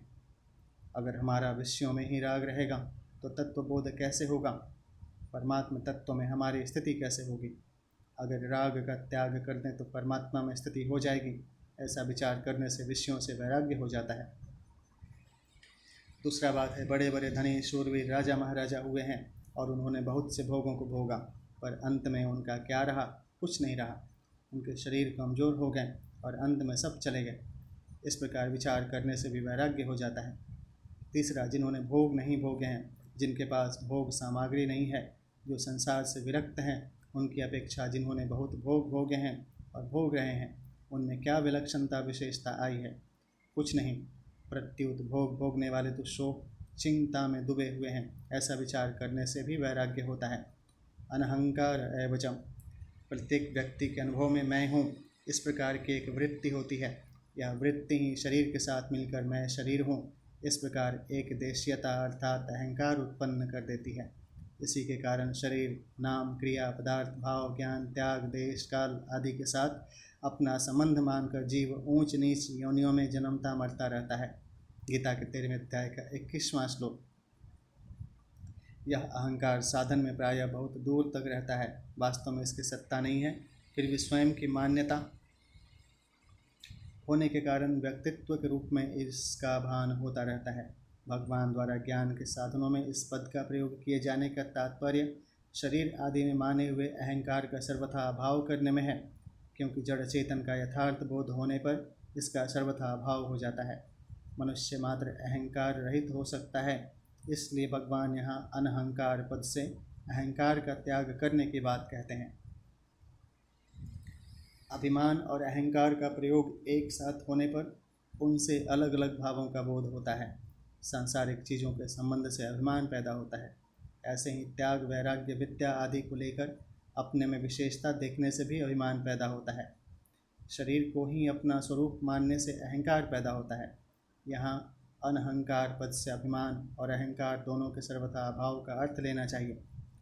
मनुष्य को नींद से जगने पर सबसे पहले अहम अर्थात मैं हूँ इस वृत्ति का ज्ञान होता है। फिर मैं अमुक शरीर, नाम, जाति, वर्ण, आश्रम आदि का हूँ, ऐसा अभिमान होता है। यह एक क्रम है। इस प्रकार परमार्थिक मार्ग में भी अहंकार के नाश का एक क्रम है। सबसे पहले स्थूल शरीर से संबंधित धनादि पदार्थों का अभिमान मिटता है, फिर कर्मेंद्रियों के संबंध से रहने वाले कर्तृत्वाभिमान का नाश होता है, उसके बाद बुद्धि की प्रधानता से रहने वाला ज्ञातापन का अहंकार मिटता है, अंत में अहम वृत्ति की प्रधानता से जो साक्षीपन का अहंकार है वह भी मिट जाता है। तब सर्वत्र परिपूर्ण सच्चिदानंद घन स्वरूप स्वतः रह जाता है। उपाय है, अपने में श्रेष्ठता की भावना से ही अभिमान पैदा होता है।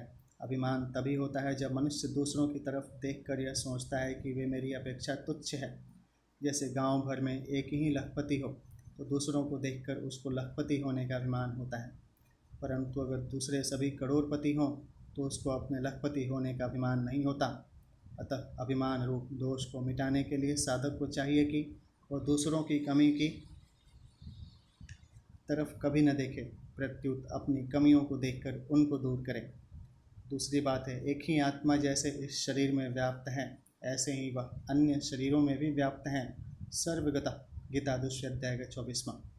परंतु मनुष्य अज्ञान से सर्वव्यापी आत्मा को एक अपने शरीर में ही सीमित मानकर शरीर को मैं मान लेता है। जैसे मनुष्य बैंक में रखे हुए बहुत से रुपयों में से केवल अपने द्वारा जमा किए हुए कुछ रुपयों में ही ममता करके उनके साथ अपना संबंध मानकर अपने को धनी मान लेता है, ऐसे ही एक शरीर में मैं शरीर हूँ ऐसी अहंता करके वह काल से संबंध मानकर मैं इस समय में हूँ, देश से संबंध मानकर मैं यहाँ हूँ, बुद्धि से संबंध मानकर मैं समझदार हूँ, वाणी से संबंध मानकर मैं वक्ता हूँ आदि अहंकार कर लेता है। इस प्रकार के संबंध न मानना ही अहंकार रहित होने का उपाय है। तीसरा है, शास्त्रों में परमात्मा का सच्चिदानंद घन रूप से वर्णन आया है। सत्य मतलब सत्ता, चित्त मतलब ज्ञान और आनंद मतलब अविनाशी सुख। ये तीनों परमात्मा के भिन्न भिन्न स्वरूप नहीं हैं, प्रत्युत एक ही परमात्मा तत्व के 3 नाम हैं। अतः साधक इन तीनों में से किसी एक विशेषण से भी परमात्मा का लक्ष्य करके निर्विकल्प हो सकता है। निर्विकल्प होने से उसको परमात्मा तत्व में अपनी स्वतः सिद्ध स्थिति का अनुभव हो जाता है और अहंकार का सर्वथा नाश हो जाता है। इसको इस प्रकार समझना चाहिए। क सत्य परमात्मा तत्व सदा से ही था, सदा से है और सदा ही रहेगा। वह कभी बनता बिगड़ता नहीं, कम ज़्यादा भी नहीं होता, सदा ज्यों का त्यों रहता है।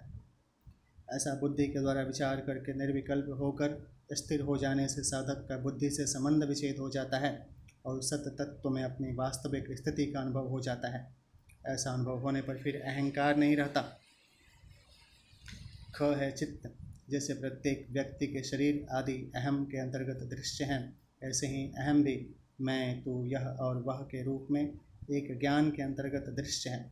उस ज्ञान चेतन में निर्विकल्प होकर स्थिर हो जाने से परमात्मा तत्व में स्वतः सिद्ध स्थिति का अनुभव हो जाता है, फिर अहंकार नहीं रहता। ग है आनंद। साधक लोग प्रायः बुद्धि और अहम को प्रकाशित करने वाले चेतन को भी बुद्धि के द्वारा ही जानने की चेष्टा किया करते हैं। वास्तव में बुद्धि के द्वारा जाने अर्थात सीखे हुए विषय को ज्ञान की संज्ञा देना और उससे अपने आप को ज्ञानी मान लेना भूल ही है। बुद्धि को प्रकाशित करने वाला तत्व बुद्धि के द्वारा कैसे जाना जा सकता है? यद्यपि साधक के पास बुद्धि के सिवाय ऐसा और कोई साधन नहीं है जिससे वह तत्व जाना जा सके, तथापि बुद्धि के द्वारा केवल जड़ संसार की वास्तविकता को ही जाना जा सकता है। बुद्धि जिससे प्रकाशित होती है उस तत्व को बुद्धि नहीं जान सकती।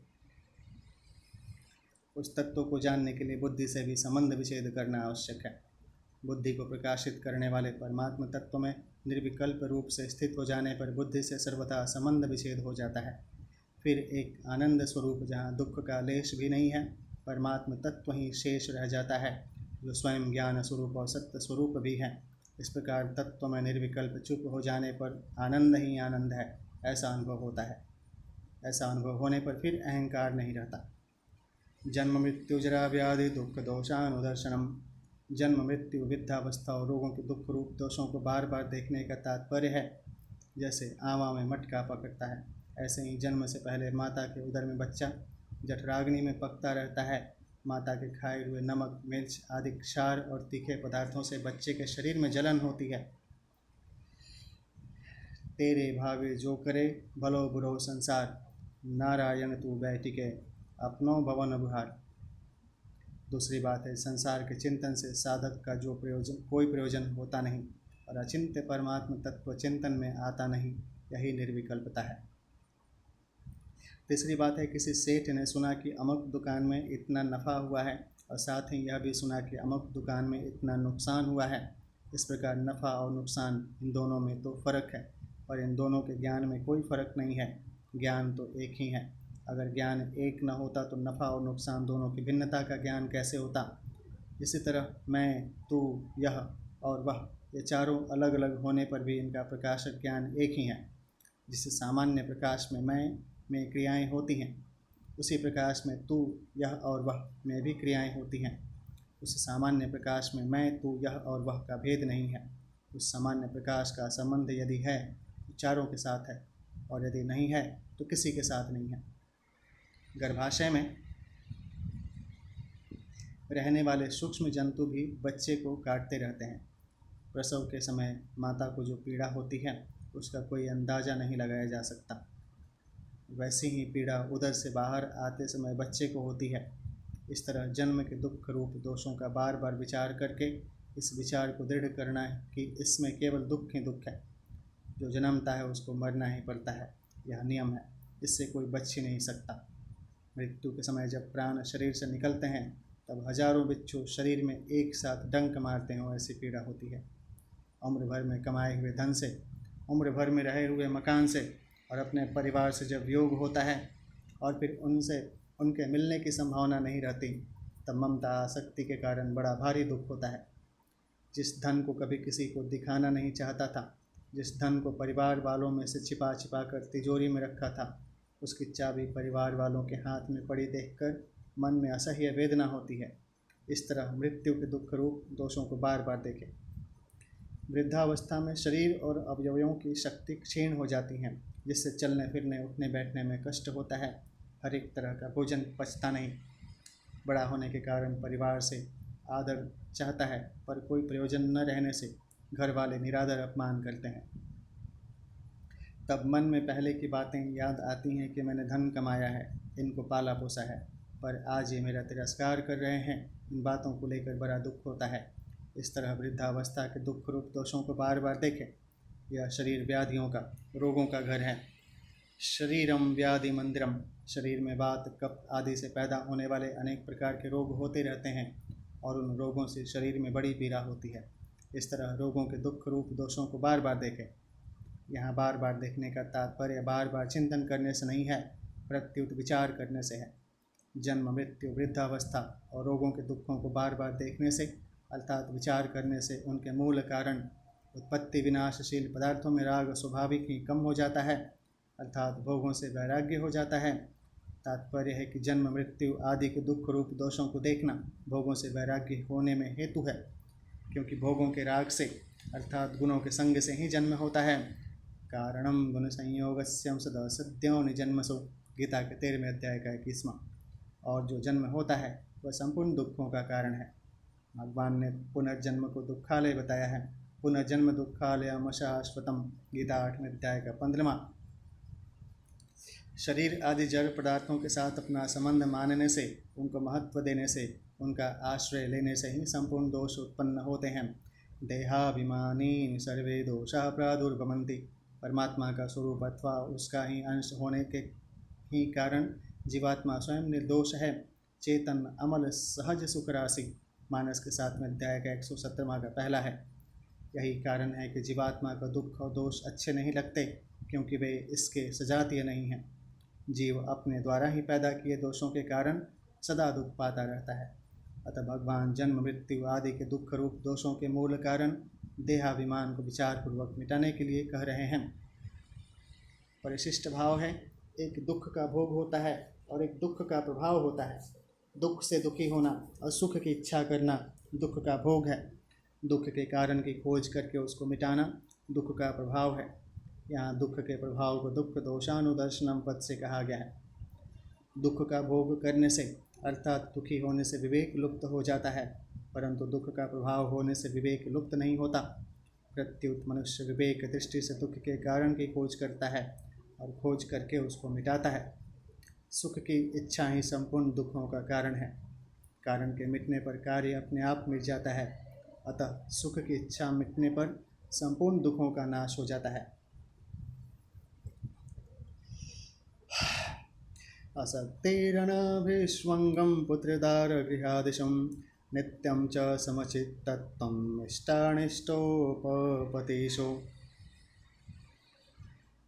आसक्ति, आसक्ति रहित होना, पुत्रदार गृहादिषु, पुत्र स्त्री घर आदि में, अनभिस्वंग एकात्मकता घनिष्ठ संबंध न होना, च मतलब और, इष्टानिष्टोपपतिषु अनुकूलता प्रतिकूलता की प्राप्ति में, नित्यम समाचित्तव्यम चित्त का नित्य समय रहना। व्याख्या है, आसक्ति उत्पन्न होने वाली सांसारिक वस्तु व्यक्ति घटना परिस्थिति आदि में जो प्रियता है उसको शक्ति कहते हैं। उस शक्ति से रहित होने का नाम आसक्ति है। सांसारिक वस्तुओं व्यक्तियों आदि से सुख लेने की इच्छा से, सुख की आशा से और सुख के भोग से ही मनुष्य की उनमें आसक्ति प्रियता होती है। कारण कि मनुष्य को संयोग के सिवाय सुख नहीं दिखता, इसलिए उसको संयोगजन्य सुख प्रिय लगता है, परंतु वास्तविक सुख संयोग के वियोग से होता है। गीता 6 अध्याय का 23वां श्लोक है।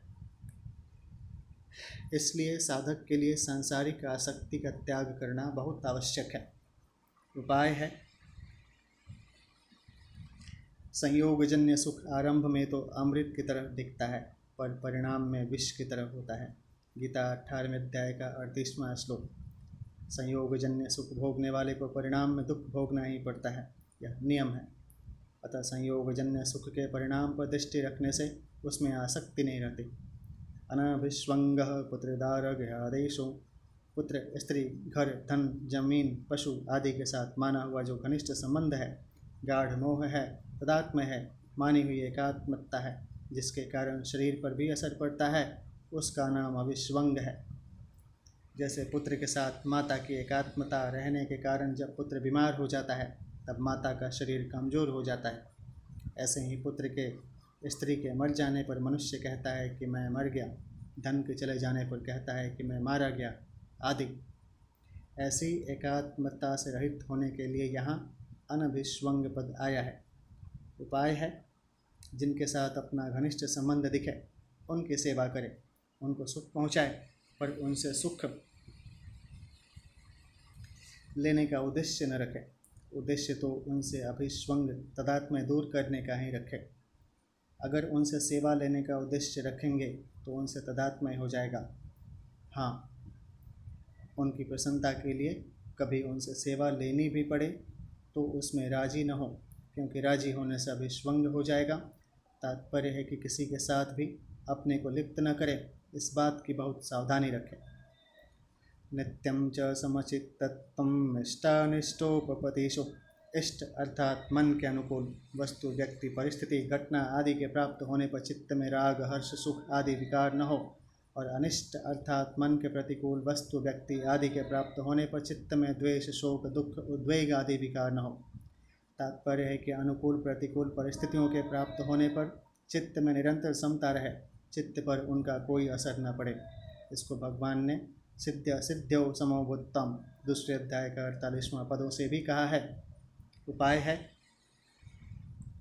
मनुष्य को जो कुछ अनुकूल सामग्री मिली है उसको वह अपने लिए मानकर सुख भोगता है, यह महान बाधक है।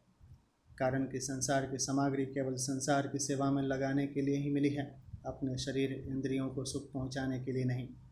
ऐसे ही मनुष्य को जो कुछ प्रतिकूल सामग्री मिली है वह दुख भोगने के लिए नहीं मिली है, प्रत्युत संयोगजन्य सुख का त्याग करने के लिए, मनुष्य को सांसारिक राग आसक्ति कामना ममता आदि से छुड़ाने के लिए ही मिली है।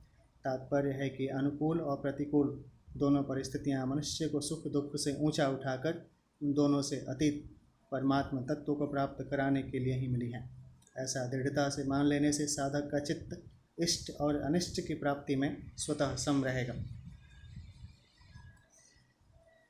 एक टिप्पणी है, पुत्र स्त्री आदि के साथ यथा योग्य बर्ताव करना, उनमें अपनापन न रखकर उनकी सेवा करना अभिस्वंग नहीं है, प्रत्युत यह तो निर्लिप्तता असंगता है जो कि अमरता का अनुभव कराने वाली है। मयि चानन्ययोगेनं भक्तिरव्यभिचारिणीं विविक्तदेशसेवित्वं मरतिर्जनसंसदि। मयि मतलब मुझ में, अनन्य योगेनम अनन्य योग के द्वारा, अव्यभिचारिणी अव्यभिचारिणी भक्ति मतलब भक्ति का होना, विविक्त देश सेवित्वम, एकांत स्थान में रहने का स्वभाव होना, च मतलब और, जन संसदि, जन समुदायों में, अरति प्रीति का न होना। व्याख्या है मयि चान्ययोगेनम भक्तिरव्यभिचारिणी, संसार का आश्रय लेने के कारण साधक का देहाभिमान बना रहता है। यह देहाभिमान अव्यक्त के ज्ञान में प्रधान बाधा है। इसको दूर करने के लिए भगवान यहाँ तत्व ज्ञान का उद्देश्य रखकर अनन्य योग द्वारा अपनी अव्यभिचारिणी भक्ति करने का साधन बता रहे हैं। तात्पर्य है कि भक्ति रूप साधन से भी देहाभिमान सुगमता पूर्वक दूर हो सकता है। भगवान के सिवाय और किसी से कुछ भी पाने की इच्छा न हो, अर्थात भगवान के सिवाय मनुष्य, गुरु, देवता, शास्त्र आदि मेरे को उस तत्व का अनुभव करा सकते हैं तथा अपने बल, बुद्धि, योग्यता से मैं उस तत्व को प्राप्त कर लूँगा। इस प्रकार किसी भी वस्तु, व्यक्ति आदि का सहारा न हो और भगवान की कृपा से ही मेरे को उस तत्व का अनुभव होगा। इस प्रकार केवल भगवान का ही सहारा हो या भगवान में अनन्य योग होना है। अपना संबंध केवल भगवान के साथ ही हो, दूसरे किसी के साथ किंचित मात्र भी अपना संबंध न हो, या भगवान में अव्यभिचारिणी भक्ति होना है। तात्पर्य है कि तत्व प्राप्ति का साधन, उपाय भी भगवान ही हो और साध्य, उपेय भी भगवान ही हो।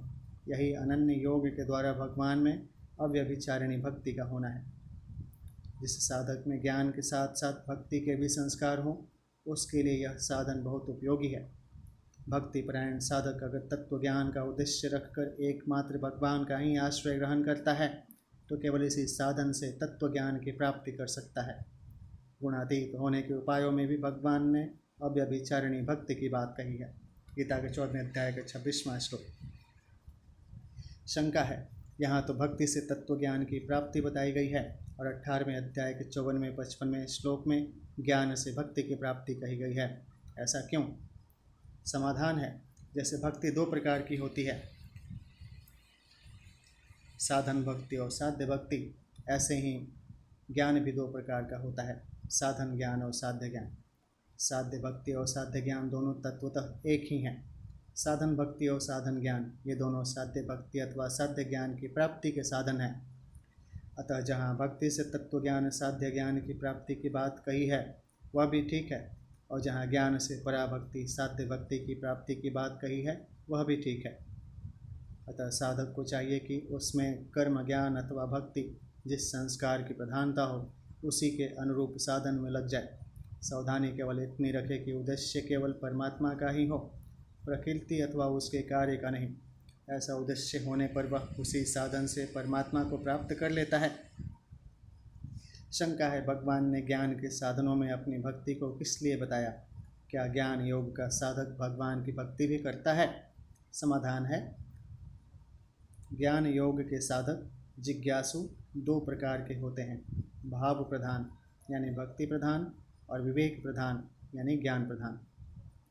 अब पहला है भाव प्रधान जिज्ञासु, वह है जो भगवान का आश्रय लेकर तत्व को जानना चाहता है। गीता के 7वें अध्याय का 16वां और 13वें अध्याय का 18वां श्लोक। इसी अध्याय के दूसरे श्लोक में माम, मम, तीसरे श्लोक में मैं, इस 10वें श्लोक में मई और 18वें श्लोक में मदभक्त तथा मदभावाय पदों के आने से सिद्ध होता है कि 18वें श्लोक तक भाव प्रधान जिज्ञासु का प्रकरण है, परंतु 19वें से 34वें श्लोक तक एक बार भी अस्मद मैं वाचक पद का प्रयोग नहीं हुआ है, इसलिए वहाँ विवेक प्रधान जिज्ञासु का प्रकरण है। अतः यहाँ भाव प्रधान जिज्ञासु का प्रसंग होने से ज्ञान के साधनों के अंतर्गत भक्ति रूप साधन का वर्णन किया गया है। दूसरी बात है, जैसे सात्विक भोजन में पुष्टि के लिए घी या दूध की आवश्यकता होती है, तो वहाँ घी और दूध सात्विक भोजन के साथ मिलकर भी पुष्टि करते हैं और अकेले अकेले भी पुष्टि करते हैं। ऐसे ही भगवान की भक्ति ज्ञान के साधनों में मिलकर भी परमात्मा प्राप्ति में सहायक होती है और अकेले भी गुणातीत बना देती है। गीता के 14वें अध्याय का 26वां श्लोक। पातंजल योग दर्शन में भी परमात्मा प्राप्ति के लिए अष्टांग योग के साधनों में सहायक रूप से ईश्वर प्राणिधान अर्थात भक्ति रूप नियम कहा है और उस भक्ति को स्वतंत्र रूप से भी कहा है। इससे सिद्ध होता है कि भक्ति रूप साधन अपनी एक अलग विशेषता रखता है। इस विशेषता के कारण भी ज्ञान के साधनों में भक्ति का वर्णन किया गया है। दूसरा है विवेक प्रधान जिज्ञासु, वह है जो सत्य असत्य का विचार करते हुए तीव्र विवेक वैराग्य से युक्त होकर तत्व को जानना चाहता है। इसी अध्याय के 19वें से 34वें श्लोक तक विचार करके देखा जाए तो आजकल आध्यात्मिक जिज्ञासा की कमी और भोगासक्ति की बहुलता के कारण विवेक प्रधान जिज्ञासु बहुत कम देखने में आते हैं। ऐसे साधकों के लिए भक्ति रूप साधन बहुत उपयोगी है, अतः यहाँ भक्ति का वर्णन करना युक्ति संगत प्रतीत होता है। उपाय है केवल भगवान को ही अपना मानना और भगवान का ही आश्रय लेकर श्रद्धा विश्वास पूर्वक भगवान का नाम जप कीर्तन चिंतन स्मरण आदि करना ही भक्ति का सुगम उपाय है। विविक्त देश सेवितव्यम, मैं एकांत में रहकर परमात्मा तत्व का चिंतन करूं, भजन स्मरण करूं, सत शास्त्रों का स्वाध्याय करूं, उस तत्व को गहरा उतर कर समझूं, मेरी वृत्तियों में और मेरे साधन में कोई भी विघ्न बाधा न पड़े, मेरे साथ कोई न रहे और मैं किसी के साथ न रहूं। साधक की ऐसी स्वाभाविक अभिलाषा का नाम विविक्त देश सेवितव्य है। तात्पर्य यह हुआ कि साधक की रुचि तो एकांत में रहने की ही होनी चाहिए, पर ऐसा एकांत न मिले तो मन में किंचित मात्र भी विकार नहीं होना चाहिए। उसके मन में यही विचार होना चाहिए कि संसार के संग का संयोग का तो स्वतः ही वियोग हो रहा है और स्वरूप में असंगता स्वतः सिद्ध है। इस स्वतः सिद्ध असंगता में संसार का संग संयोग संबंध कभी हो ही नहीं सकता, अतः संसार का संग कभी बाधक हो ही नहीं सकता। केवल निर्जन वन आदि में जाकर और अकेले पड़े रहकर यह मान लेना कि मैं एकांत स्थान में हूँ, वास्तव में भूल ही है, क्योंकि संपूर्ण संसार का बीज यह शरीर तो साथ में है ही। जब तक इस शरीर के साथ संबंध है तब तक संपूर्ण संसार के साथ संबंध बना ही हुआ है। अतः एकांत स्थान में जाने का लाभ तभी है जब देहाभिमान के नाश का उद्देश्य मुख्य हो। वास्तविक एकांत वह है जिसमें एक तत्व के सिवाय दूसरी कोई चीज़ न उत्पन्न हुई, न है और न होगी, जिसमें न इंद्रियां हैं, न प्राण हैं, न मन है और न अंतःकरण है, जिसमें न स्थूल शरीर है, न सूक्ष्म शरीर है और न कारण शरीर है, जिसमें न व्यष्टि शरीर है और न समष्टि संसार है, जिसमें केवल एक तत्व ही तत्व है, अर्थात एक तत्व के सिवाय और कुछ है ही नहीं। कारण कि एक परमात्म तत्व के सिवाय पहले भी कुछ नहीं था और अंत में भी कुछ नहीं रहेगा। बीच में जो कुछ प्रतीत हो रहा है वह भी प्रतीति के द्वारा ही प्रतीत हो रहा है, अर्थात जिनसे संसार प्रतीत हो रहा है वे इंद्रियां अंतःकरण आदि भी स्वयं प्रतीति ही हैं, अतः प्रतीति के द्वारा ही प्रतीति हो रही है। हमारा स्वरूप का संबंध शरीर और अंतःकरण के साथ कभी हुआ ही नहीं, क्योंकि शरीर और अंतःकरण प्रकृति का कार्य है और स्वरूप सदा ही प्रकृति से अतीत है। इस प्रकार अनुभव करना ही वास्तव में विविक्त देश से वित्तव्य है। अरति जन संसदि, साधारण मनुष्य समुदाय में प्रीति रुचि न हो, अर्थात कहाँ क्या हो रहा है, कब क्या होगा, कैसे होगा आदि आदि सांसारिक बातों को सुनने की कोई भी इच्छा न हो, तथा समाचार सुनाने वाले लोगों से मिलें, कुछ समाचार प्राप्त करें, ऐसी किंचित मात्र भी इच्छा प्रीति न हो, परंतु हमारे से कोई तत्व की बात पूछना चाहता है, साधन के विषय में चर्चा करना चाहता है, उससे मिलने के लिए मन में जो इच्छा होती है वह अरति जन संसदि नहीं है। ऐसे ही जहाँ तत्व की बात होती है, आपस में तत्व का विचार होता है, अथवा हमारी दृष्टि में कोई परमात्म तत्व को जानने वाला हो, ऐसे पुरुषों के संग की जो रुचि होती है वह जन समुदाय में रुचि नहीं कहलाती, प्रत्युत वह तो आवश्यक है। शौच संतोष तपः स्वाध्यायेश्वर प्राणिधानानि नियमः, योग दर्शन दूसरे अध्याय का 32वां है। ईश्वर प्राणिधानाद्वम, योग दर्शन पहले अध्याय का 23वां। कहा भी गया है, संग सर्वात्मना त्याज्य स चेत्यक्तुं न शक्यते स सद्भिः सह कर्तव्यम सत्ताम संगो ही भेषजम, मार्कंडेय पुराण 37वां का 23 है। अर्थात आसक्तिपूर्वक किसी का भी संग नहीं करना चाहिए, परंतु अगर ऐसी असंगता न होती हो तो श्रेष्ठ पुरुषों का संग करना चाहिए, कारण कि श्रेष्ठ पुरुषों का संग असंगता प्राप्त करने की औषध है। अध्यात्म ज्ञान नित्यत्वं तत्वज्ञानार्थ दर्शनम् एतज्ज्ञानमितिं प्रोक्तं ज्ञानं यदत्तो अन्यथा। अध्यात्म ज्ञान नित्यत्वम, अध्यात्म ज्ञान में नित्य निरंतर रहना, तत्वज्ञानार्थ दर्शनम, तत्वज्ञान के अर्थ रूप परमात्मा को सब जगह देखना। ये तत्व मतलब यह पूर्वोक्त 20 साधन समुदाय तो ज्ञानम ज्ञान है, और यत् मतलब जो, अतः मतलब इसके, अन्यथा विपरीत है, अज्ञानम वह अज्ञान है। इति मतलब ऐसा प्रोक्तम कहा गया है। व्याख्या है। अध्यात्म ज्ञान नित्यत्वम, संपूर्ण शास्त्रों का तात्पर्य मनुष्य को परमात्मा की तरफ लगाने में, परमात्मा प्राप्ति कराने में है। ऐसा निश्चय करने के बाद परमात्मा तत्व जितना समझ में आया है उसका मनन करें। युक्ति प्रयुक्ति से देखा जाए तो परमात्मा तत्व भाव रूप से पहले भी था, अभी भी है और आगे भी रहेगा। परंतु संसार पहले भी नहीं था और आगे भी नहीं रहेगा, तथा अभी भी प्रतिक्षण अभाव में जा रहा है।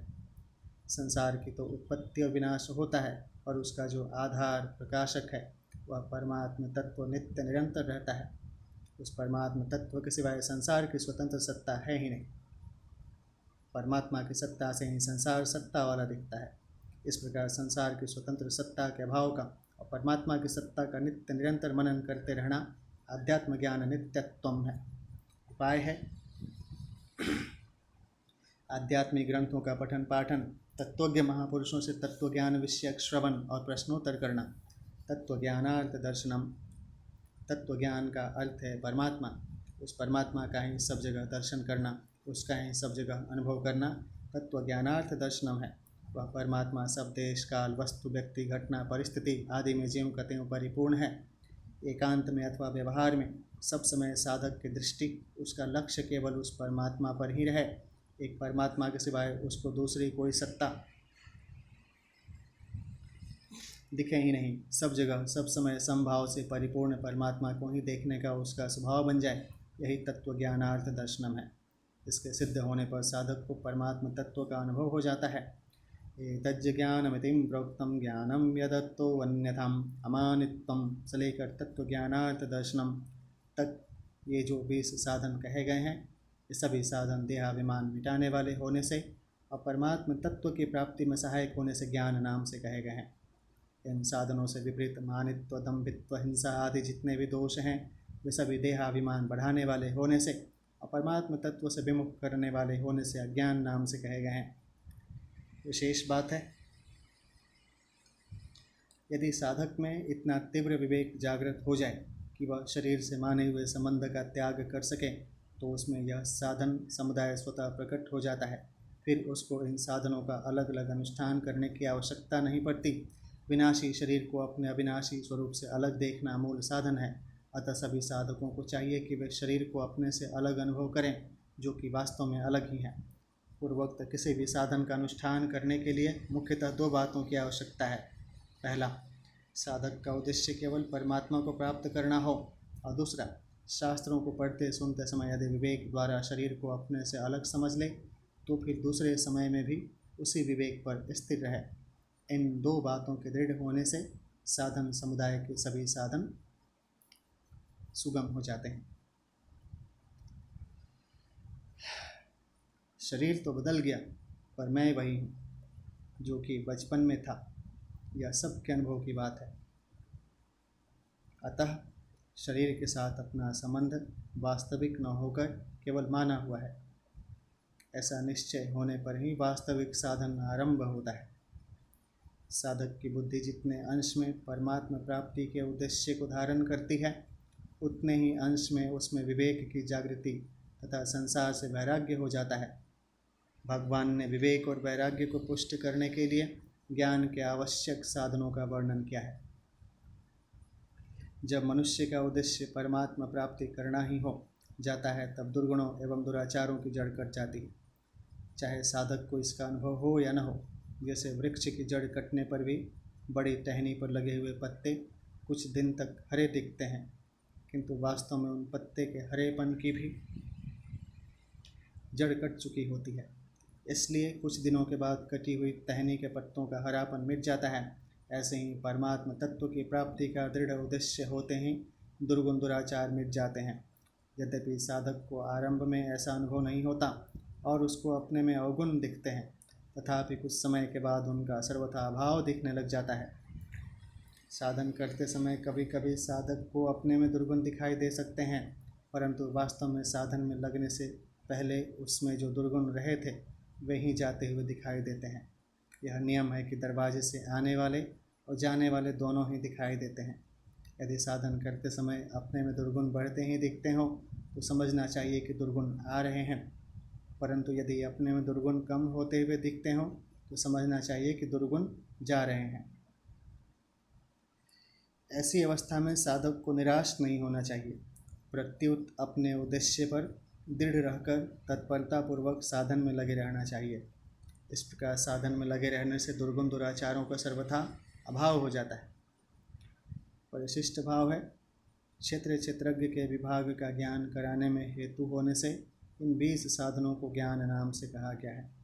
इससे जो विपरीत है वह अज्ञान है।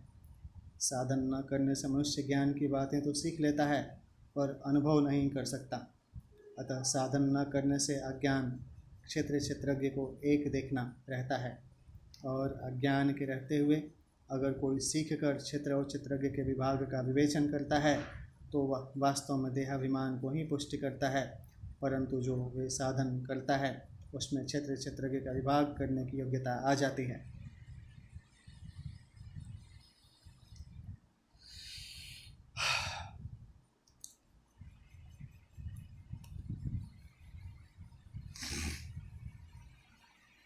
ओम शांताकारं भुजगशयनं पद्मनाभं सुरेशं विश्वाधारं गगनसदृश्यं मेघवर्णं शुभांगं लक्ष्मीकान्तं कमलनयनं योगिवेद्यानगम्यं वन्दे विष्णुभवहरणं सर्वलोकैकनाथं। नमो दिव्याय महादिव्याय शिवाय सत्तं नमः। नमो प्रकृते भद्राय निमित्तावृन्ताय यस्मतां कर्पूरगौरं करुणावतारं संसारसारं भुजगेन्द्रहारं सदा वसन्तं हृदयारविन्दोपवं भवानी सहितं नमामि। त्वमेव माता च पिता त्वमेव बन्धु च सखा त्वमेव विद्याद्रविणं त्वमेव सर्वं मम देवदेवं। सर्वे भवन्तु सुखिनः सर्वे सन्तु निरामयं सर्वे भद्राणि पश्यन्तु मा कश्चिदं दुःखभागं भवेतहम्। ॐ दुर्गाय नमः। ओम ऐं ह्रीं क्लीं चामुण्डाय विच्चै ओं ग्लौं हुं क्लीं जुं सज्ज्वालाय ज्वालय ज्वल ज्वल प्रज्वल प्रज्वल। ऐं ह्रीं क्लीं चामुण्डाय विच्चै ज्वल हुं शं लं चं फट् स्वाहा। ओम नमो भगवते वासुदेवाय नमः। ओम सर्वस्वरूपे सर्वेशे सर्वशक्ति समन्विते भयाभ्यस्त्रायणो देवीं दुर्गे देवी नमस्तुते। ओम भूर्भुवस्सुवः तत्सवितुर्वरेण्यं भर्गो देवस्य धीमहि धियो यो न प्रचोदयात्। ओम नीलाम्बुजश्यामलकोमलाङ्गं सीतासमारोपितवामभागं पाणौ महासायकचारुचापं नमामि रामं रघुवंशनाथं। ध्यान सुनि विष्णु भगवान की जय, सत्यनारायण भगवान की जय, श्री रामचंद्र की जय, श्री कृष्ण भगवान की जय। ओम विष्णु नमः। ओम नारायणाय नमः।